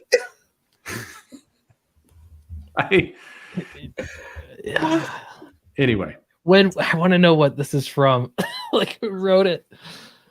I need to start putting the title next to it so people can go look at this stuff in context. But it's funny because we had the one from a week or two ago where Iron Man said, "I'm going to penetrate you with my fist." Yes, there was that one. And I found the issue and I read through it. It didn't make it better in context. It actually made it much worse because the next panel, like the villain's like, "Holy shit!" And it's like, I do, yeah. I don't know. I don't like somebody's asking, did they refer to whacking it back in those days? I don't know, but anyway. Yeah, pardon me. It's like just a date even would. Yeah. I mean, you can guess by the artwork, but I don't know. The pose really does not help at all. No, it does not. It makes it so bad. Why is life like this? It definitely for sure. And then I did this last week, but I found that this is a treasure trove of comedy. So letters that have been published in comics are weird. So last week we had the one with the person kind of urging them to show more scenes of Lois getting spanked. And in this one, we have what becomes a very disturbing description of Gwen Stacy. So, here's a fan, starts out normal. I fervently hope Gwen doesn't make a miraculous recovery in 122 or in any subsequent issues. Sorry, guys. I also hope Peter doesn't mourn her for too long. All right. Even though he was stupidly in love with her, and here's where it takes a turn, how long can he grieve over a person whose brain was constructed entirely of old Pepsi bottles and whose personality had the exact color, consistency, and flavor of a loaf of Wonder Bread? That feels a little harsh. Wow. That's pretty rough. Some rough love there. This like I understand the character a whole lot better now. Yeah, screw Gwen Stacy. A brain constructed entirely of old Pepsi bottles, like that's oddly on the nose. That's the picture is just lobotomized, basically. Pure unsullied by a filth of a world gone mad. Gwen Stacy, completely innocent. Eric Breen, was this your letter? I don't know. Letter pages used to we've done this. So Clint, I don't know, you talked about collecting old things and kind of looking at more of the kind of older comics. One thing you notice is if you get back more than 20, 25 years, like the publishers were unafraid of publishing some crazy shit in the letter page. Yeah, you have one to pull up. See, it's crazy because comics it's like embracing the alternative media nature. You know what I mean? I think like it just seems to have ebbed and flowed over time, but yeah, not so much now. Yeah, it's very protected now. But I mean, there was a time when Joe and I interviewed Rachel Pollack. They did a whole bit where she pretended to be an angry fan, or not, a fan who could write better, and then they gave her the book, and so there's a lot of that kind of stuff that's gone on. But anyway, crazy stuff. So, Clint, we don't really look at comics kind of from the past that came out this week. I did want to offer you we'd love to keep talking with you, but I did want to be respectful as well to your time. Do you want to keep hanging with us, or do you want to bounce? Or I probably better run over to Critical Blast, and I'm totally sorry when I'm on like stream mode, and then it's also converting time zones. I always mess up, so apologies. Oh, no worries. So, Clint, can we chat with you again in a few weeks or so and see how your campaign's going and get you back? Absolutely. Yeah, it's fun talking to you guys. And we'll definitely, let's do it again. It'd be fun. Cool. Perfect. Well, I do want to be respectful, of course, of your time, and Critical Blast. Please do go subscribe. Those guys work very hard over there, and you can all abandon us and go listen to a far better show over there with Clint. And Joe and I will progressively get more drunk and talk more comics. Woo! And reveal secrets about the industry that you have to tune in to hear. Anyway. All right. Well, Clint, Thank you very much, and I hope you have a wonderful evening and much success to your campaign. Thank you very much. See you guys. Have a good one. All right, now the subs can all drop here, but let's go. Let's take a look at this. This is a cool picture, right? I wish there was more stuff like this, where this picture is kind of the famous artist holding up their iconic creation. Yeah. Which is just really cool to see. That is. I love this kind of stuff. Anything that really kind of brings some attention. So this week in Months Past brought us a bunch of number ones, including this Wolverine #1. This was a limited series. Can you imagine a time when like a character like Wolverine was pretty popular, and they did a #1 for Wolverine, and they still didn't immediately burst out with 5 or 6 different series. They did a limited series, like the restraint that was shown. Yeah. Do you think that helped the character, right? To be careful? Yeah, I definitely helped. I don't know. It's so sad seeing how the X books still make that same mistake over and over again that they've been doing since like the 90s. But yes. You read this limited series, I'm sure. Yeah, and I have it in omnibus format too. Yeah. It's a lovely time. This was a pretty amazing. This was when they were building up these characters really, really well. Hawkeye not as well, you know. No, they did try a lot. They really did. He really loved and got married to Mockingbird, and we were all supposed to care, I guess. Yeah. Hawkeye. Why did they try so hard with Hawkeye? Like, I don't know. Because what was it? He was like Giant Man for a bit, and then they went back to that, and then he's getting married, and I don't know. Was he kind of like someone they thought could be like a Han Solo type character? It was strange. I don't know that I was confused with what they were trying, because they tried. They did this. They had him, of course, head up the West Coast Avengers and that series, and solo Avengers. Like, they really, really tried to make Hawkeye happen. Yeah. And now they're doing it with Kate Bishop. So we're never going to be rid of Hawkeye. Yeah. Well, yeah. Well, now you only need Kate Bishop. There is no other Hawkeye. This so Eric, Mr. Breen, yeah, this is definitely a part of the stream that needs you, and I'll send you the link if you want to come join us right now, if you'd like. Yeah, please do. The Human Fly. Did you read The Human Fly? I did not read The Human Fly. No, I'm not against that. I mean that to sound so pretentious, but The Human Fly did not. So we've got kind of a mixed bag here of something that worked really, really well. Something that not so much, but they kept trying, and then The Human Fly. Great. Yeah, there you go. But that wasn't it. So we also we got this Teen Titans Spotlight on Starfire. That's George Perez there. Yeah, that was great. We had this. This was a Scott Snyder Justice League, I believe. Cool. That launch, and then we're going to give Spider-Man back his wife and family, and then take them away. Yeah, didn't they get Jerry Conway for a lot of that? Yeah, this was Dan Slott and Conway, I think, right? Or what was the? The Renew Your Vows stuff ended up in, I think I think Conway did a chunk of it. I don't know if he came in a little later or not, but he did a chunk. I think Jody Hauser wrapped it up. Mm-hmm. But yeah.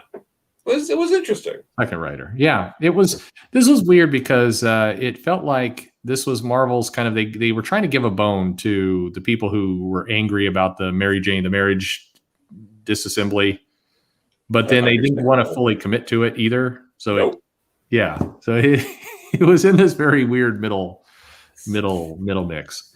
Fucking madness. Just it's like, we're just not going to give people what they want for a couple of decades at this point. I don't care. It's that was a very strange choice, but it was a book that had, it had some attention. People were into it, and it sold well. The interesting thing, the Renew Your Vows book, and I think we got Eric. Substitute Clint. Hello. Oh, don't describe yourself that way, Eric. I'm glad we could rope you in here. This is definitely time for you here with this stuff. Yeah, we're reading the first appearance of Archie over on I Love Comics here in a little bit, but he's running late, so oh my god, I have until I get that. There you go. Yeah, I'm taking everything away from first, Joe. I'll thank you not to disparage On Avery Island. Okay. So they're both Neutral Milk Hotel albums matter. Yes, that's fair. That's fair. Everybody else is going, what the fuck is he talking about? People want you to tell us, Eric, about The Human Fly. Did you read it? I did. Okay. What was The Human Fly? What went on there? He was supposedly a real life daredevil of some sort. Mm-hmm. And I guess they couldn't get the rights to Evel Knievel, so Stan said, let's do this guy. And the first issue had the obligatory Spider-Man team up, and the subsequent 18 issues had the requisite diminishing sales. Mm-hmm. And he just, I said, faded into the dustbin of history. That's stupid. Well, maybe it's time for a relaunch. The nostalgia is cool, right? Sure. How about this relaunch of Justice League? Did you read this, Eric? I wasn't on it from the beginning. I read the No Justice Prelude series, but then when the regular series came out, I can't remember what it was. Can't remember if that was when I threw my DC tantrum because of Bendis or not. But I jumped on about 7 or 8 issues into it. Nice. Okay. So Ash wins that bet. Yeah. Tell us about this Justice League run, Eric. Well, let's Erie. How about this? Is actually we're firmly in kind of the 90s, 2000s here. Oh no! Yeah, here's a bunch of numbers. This was the first issue of House of M hitting this week. Interesting. Yeah, the title changed Marvel. Yeah, and now there's like twice as many mutants as there were before House of M. And they traded in their house for an island.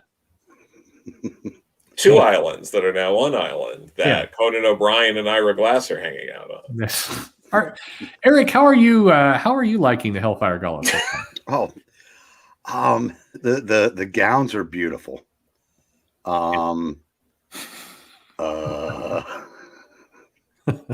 Psylocke looks great. I do like Psylocke's outfit. No, it's you guys are gonna have to tell me about it because there is less than no chance I'm reading any of that. Okay, fair enough. It's poor X-Men fans. How about by the way, I meant to mention this a long time ago when we were going through the comics that are coming out next week. We got to the one of the guy in the shower that Joe wanted you to really look closely at. And for whatever reason, the one downvote we had during that time went away. Like that shower, it got like the guy flipped over into I don't know. I would love to know the backstory there, but I mean, cool.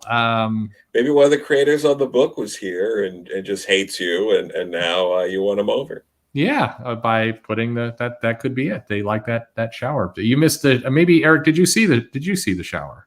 I did not. You don't want to. No, we won't go back. That would be a bad idea at this point. That's so many slideshows back. Yeah. You can catch it on the replay. It's worth your time. How about Bad Rock Wolverine? Was that? Did you remember that happened? Oh, I bought every one of those silly crossovers when they came out. Yeah. There's the Bad Rock Spider-Man, Bad Rock Wolverine. I'm sure there was a couple others that I can't remember, but yeah, good grief. They were, just anything they could come up with, they were throwing out in those days.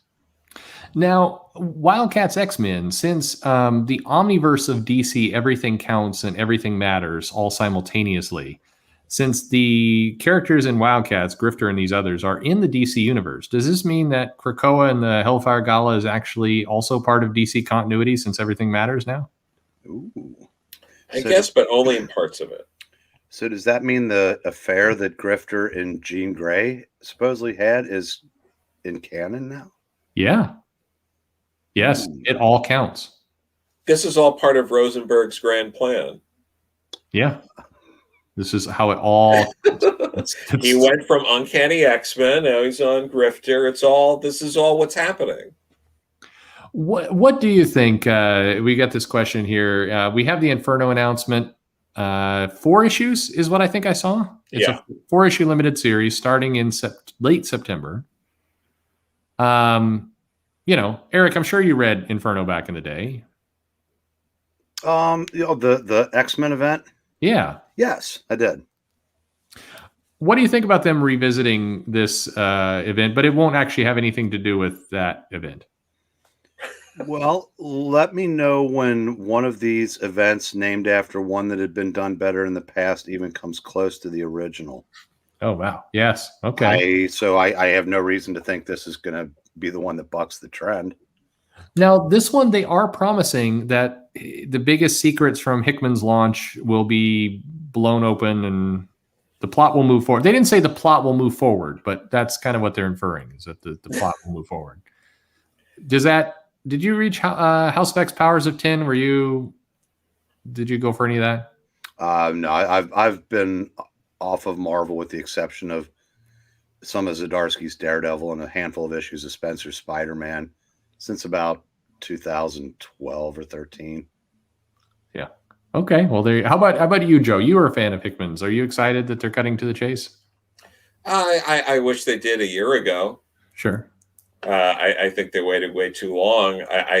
My excitement's dampered in a way that I think a lot of other people's have. I think I'll probably, if it's doing what it's claiming to do, and it is tying up loose ends to some extent or answering some questions, I might really enjoy it.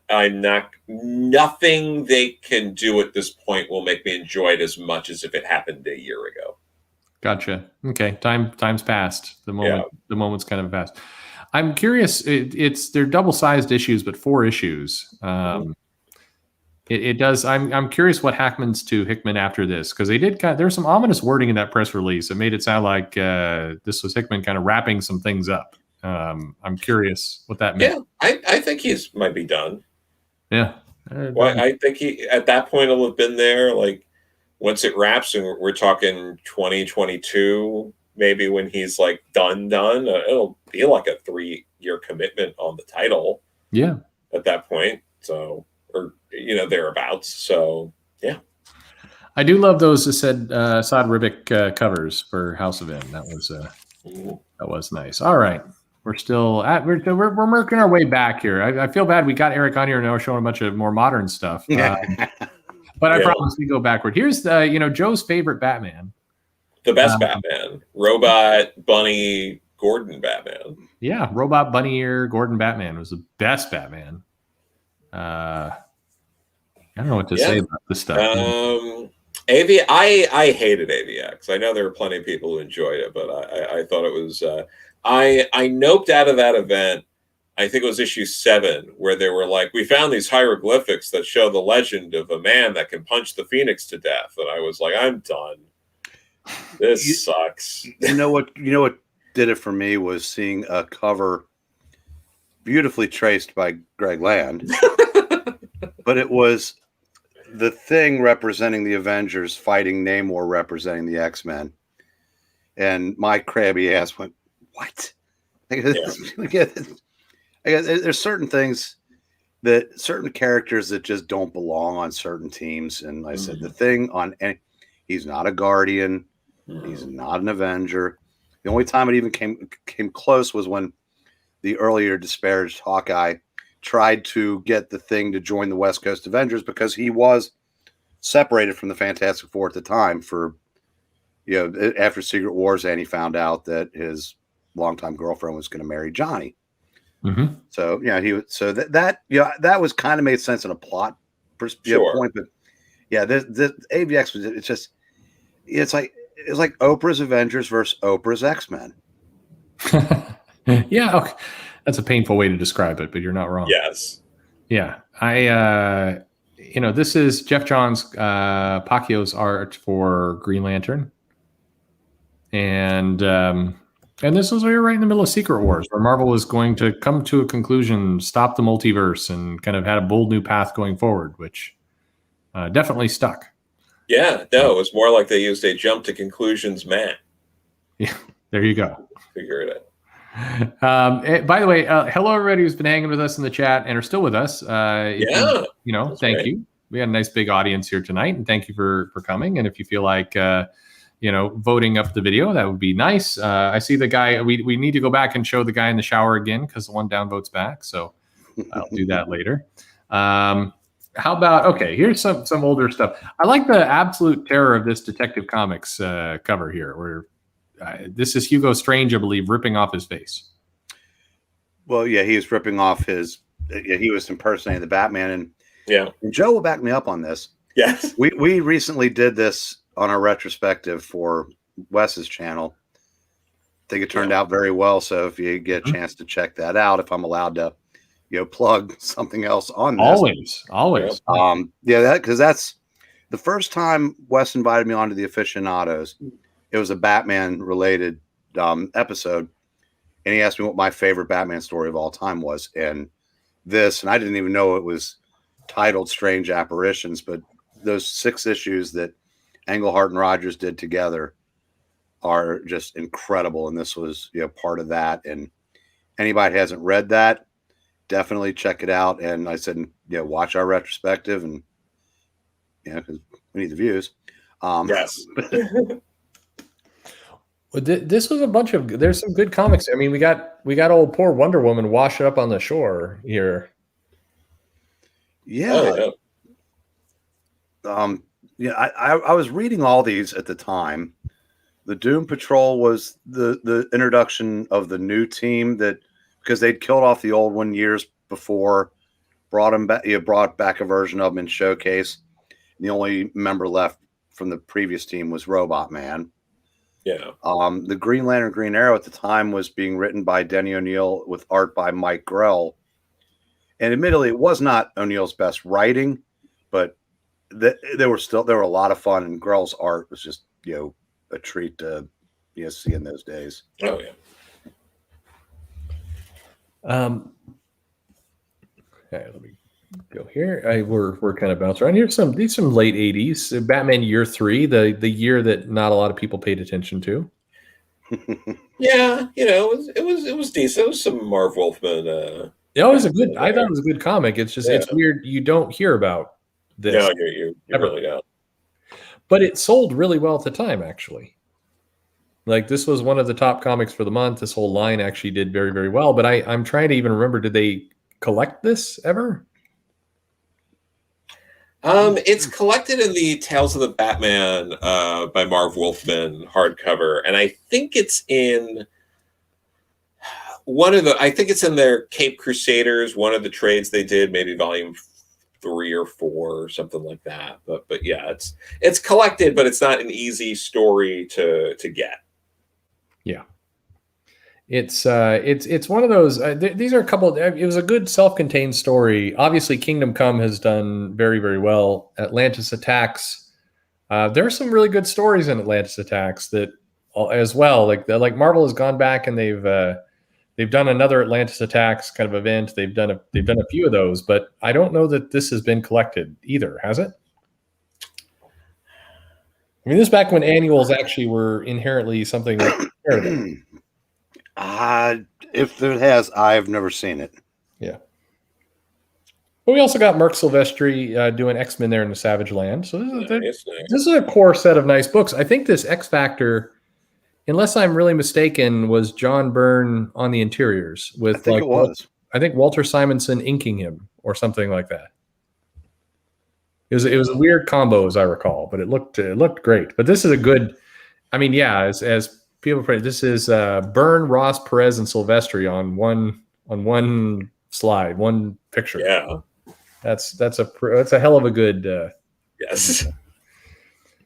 And I was a huge fan of Silvestri's art on Uncanny while he was on there. Oh yeah. This was a lot of good things out during this period. How about this? Again, somebody asked a couple of weeks ago, and I was curious to get your take, Eric and Joe as well. Firestorm feels like a character that like you could do more with, but DC seems unwilling to commit to doing much for that character now. Well, the series when it was 5 issues in 1978, then it got swept up in the implosion. They brought it back in 82.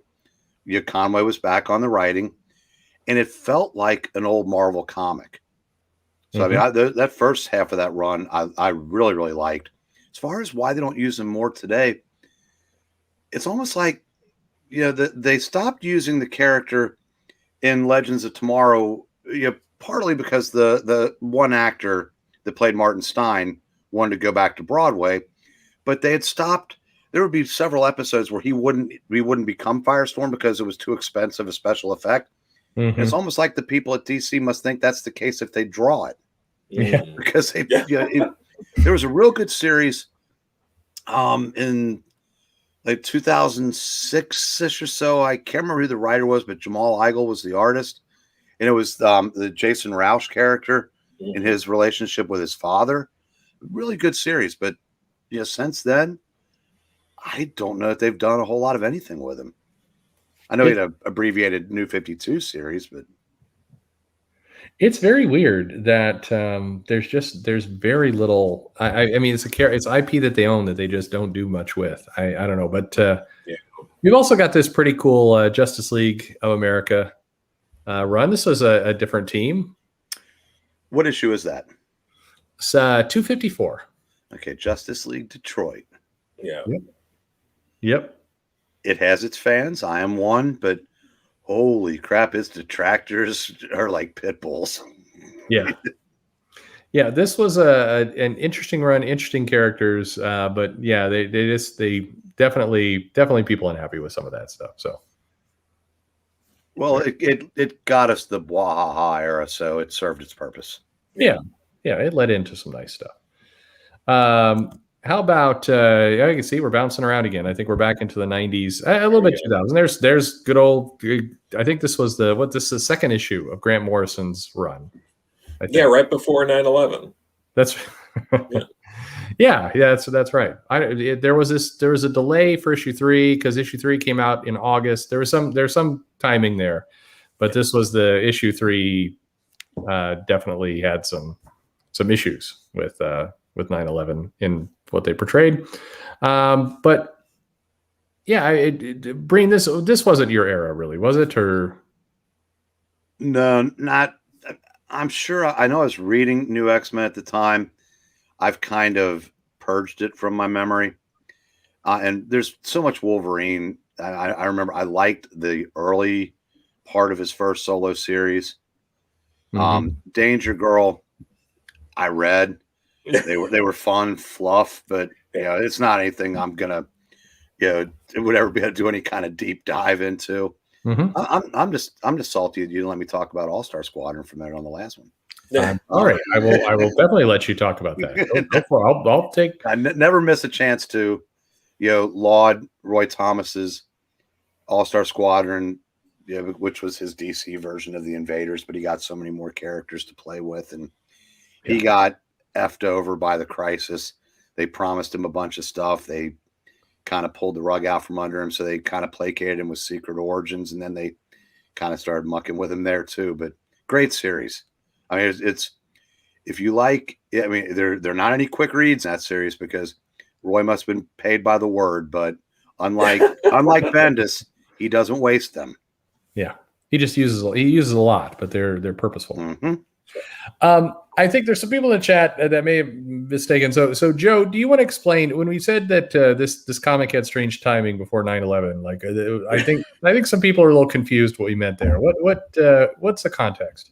Basically, E is for Extinction, which is this first arc from Grant Morrison's New X-Men, was coming out. Like, it came out right during the time of 9/11, and the story was about basically a horrible Sentinel accident that killed billions of people. Yeah. So it was very odd timing how all that worked. Like, just very weird, and I feel like it never like it was just this thing that happened, and we all kind of were like, ugh. Well, because the comic featured scenes of destruction that closely mirrored parts of 9/11. Oh yeah. Like, obviously was, unintentionally. But. Yes, definitely. But drawn many months before, but it was just very, very good. And Ash, thank you for coming and spending out. We have a good dinner, and we've definitely got to chat with you soon. It's always fun when Ash is on. See Ash. Although, Ash is probably long gone by the time he hears this. So anyway. Well, I didn't mean it anyway. I'm talking. There you go. How about Ambush Bug, who recently was reseen with these from the Vault comics. We got Batman. What is going on with Batman here? It looks like he's got a mask that he can't get off. Yes. Yeah. But this is a great time in Batman. Was it? Yeah. It was a detective in the 560s or something. So that's Doug Mink, and that's a great era. Joe and I championed this era, the first like 80 to 85 into 86, a lot. And to me, I kind of like this era better than the post-crisis Batman. Yeah, I'm inclined to agree with you. Yeah. Well, I do. I like that Superman period a lot better as well. So, and then All-Star Squadron. So, Eric, did you want to comment on this before we move on? I now feel bad that I interrupted the stream. I did not know there was another one coming that I could have run my mouth during that one. Never. This is this is Roy Thomas doing this. We have the origin of Brother Blood. Sorry, not Baron Blood. Yeah. Wrong company over in Teen Titans. A lot of this stuff. Some people I think have reservations about going pre-crisis. Just that it's too old to, doesn't matter anymore. I've heard that comment come up a few times. What's your response there, Eric? I love the post-crisis. First 5 years of DC are probably my favorite era of anything in my 45 years. But the pre-crisis DC, I love because it doesn't matter that it doesn't matter. None of it matters if you put too much thought into it. Because yes, I mean, and I was talking about just retcons and crises and whatnot. It's all fantasy. So you can go back and see the stuff from I came in 75, so I got about 10 years, a little more than 10 years of DC reading before the crisis.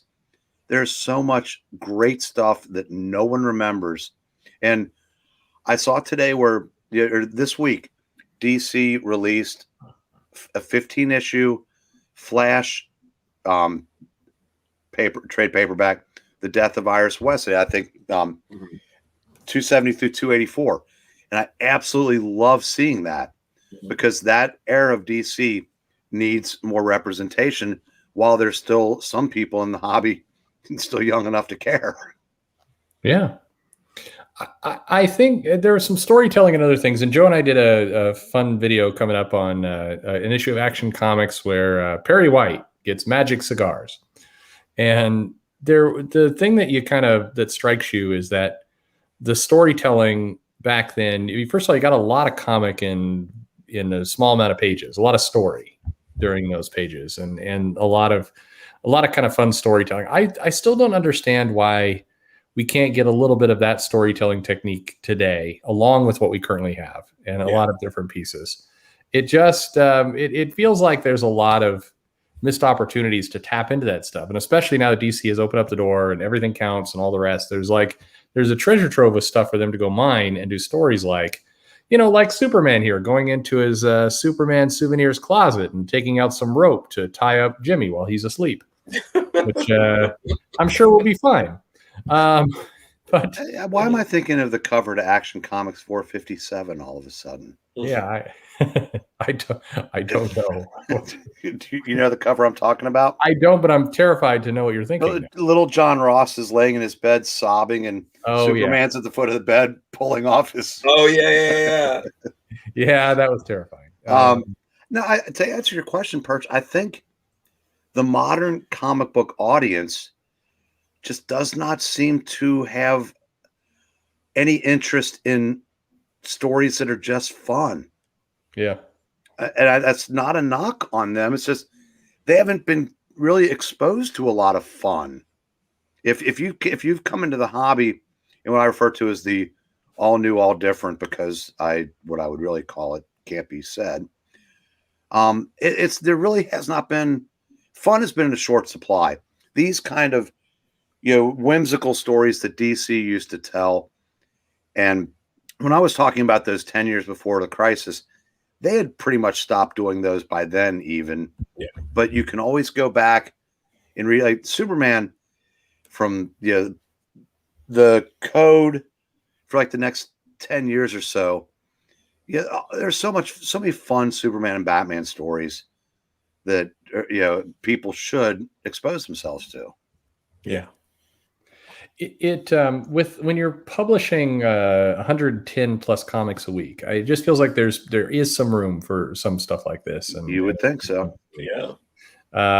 It is a lot. I do, and I will once again kind of put my pitch in for Superman being a dick and screwing with his friends is always good comics, and I wish there was more of that. So. Oh yeah.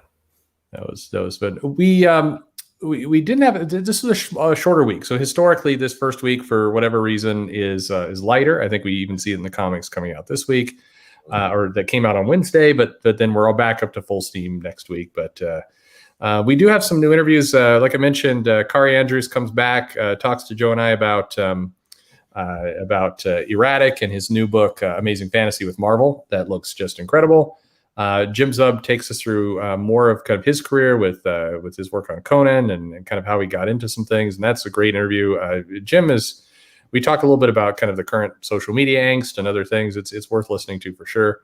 And then Eric Luke, we're talking to Eric Luke, and I'm extremely excited about that as well. Yeah, so it's going to be great. Yeah, we got him, and we should have Carl Potts coming up soon. So yeah, these are some great people to listen to, and I hope you listen to the interview with Tom, who wrote Primer this week. That's a great. If you're like, that's a kid book, it's a really good interview. It's he's got some great things to say, and he does do a good job of kind of laying out, how we not just how we get new people into comics, but also that you can do new things with new characters and it can work, and so it's there's a lot of really good stuff here.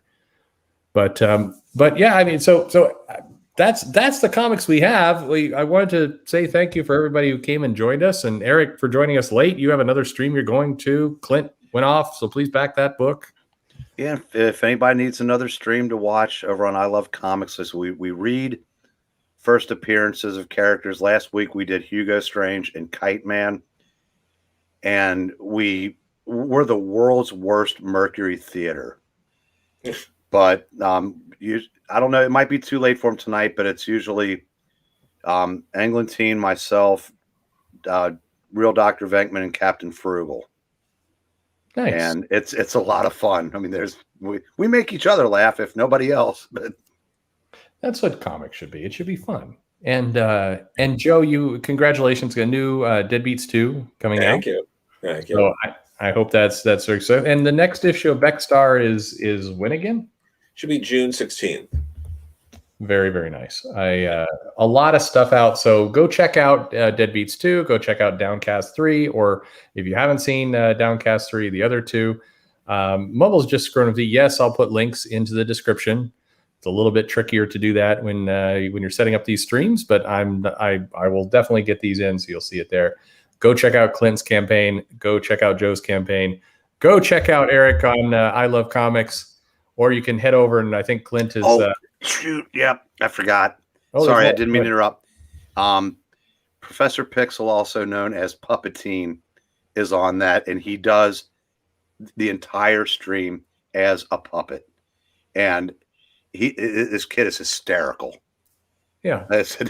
He's the best part of it by far. I can't believe I didn't remember. Sorry, Prof.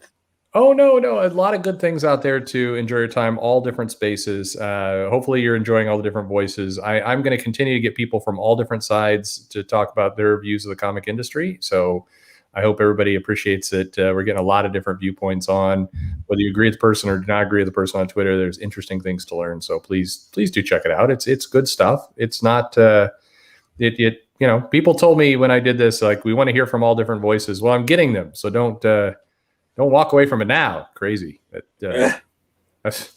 Anyway, very glad that everybody came here tonight. Thank you for spending your Friday with us. Get some drinks and have a great night. Yeah. Good night, kids. Have a great one.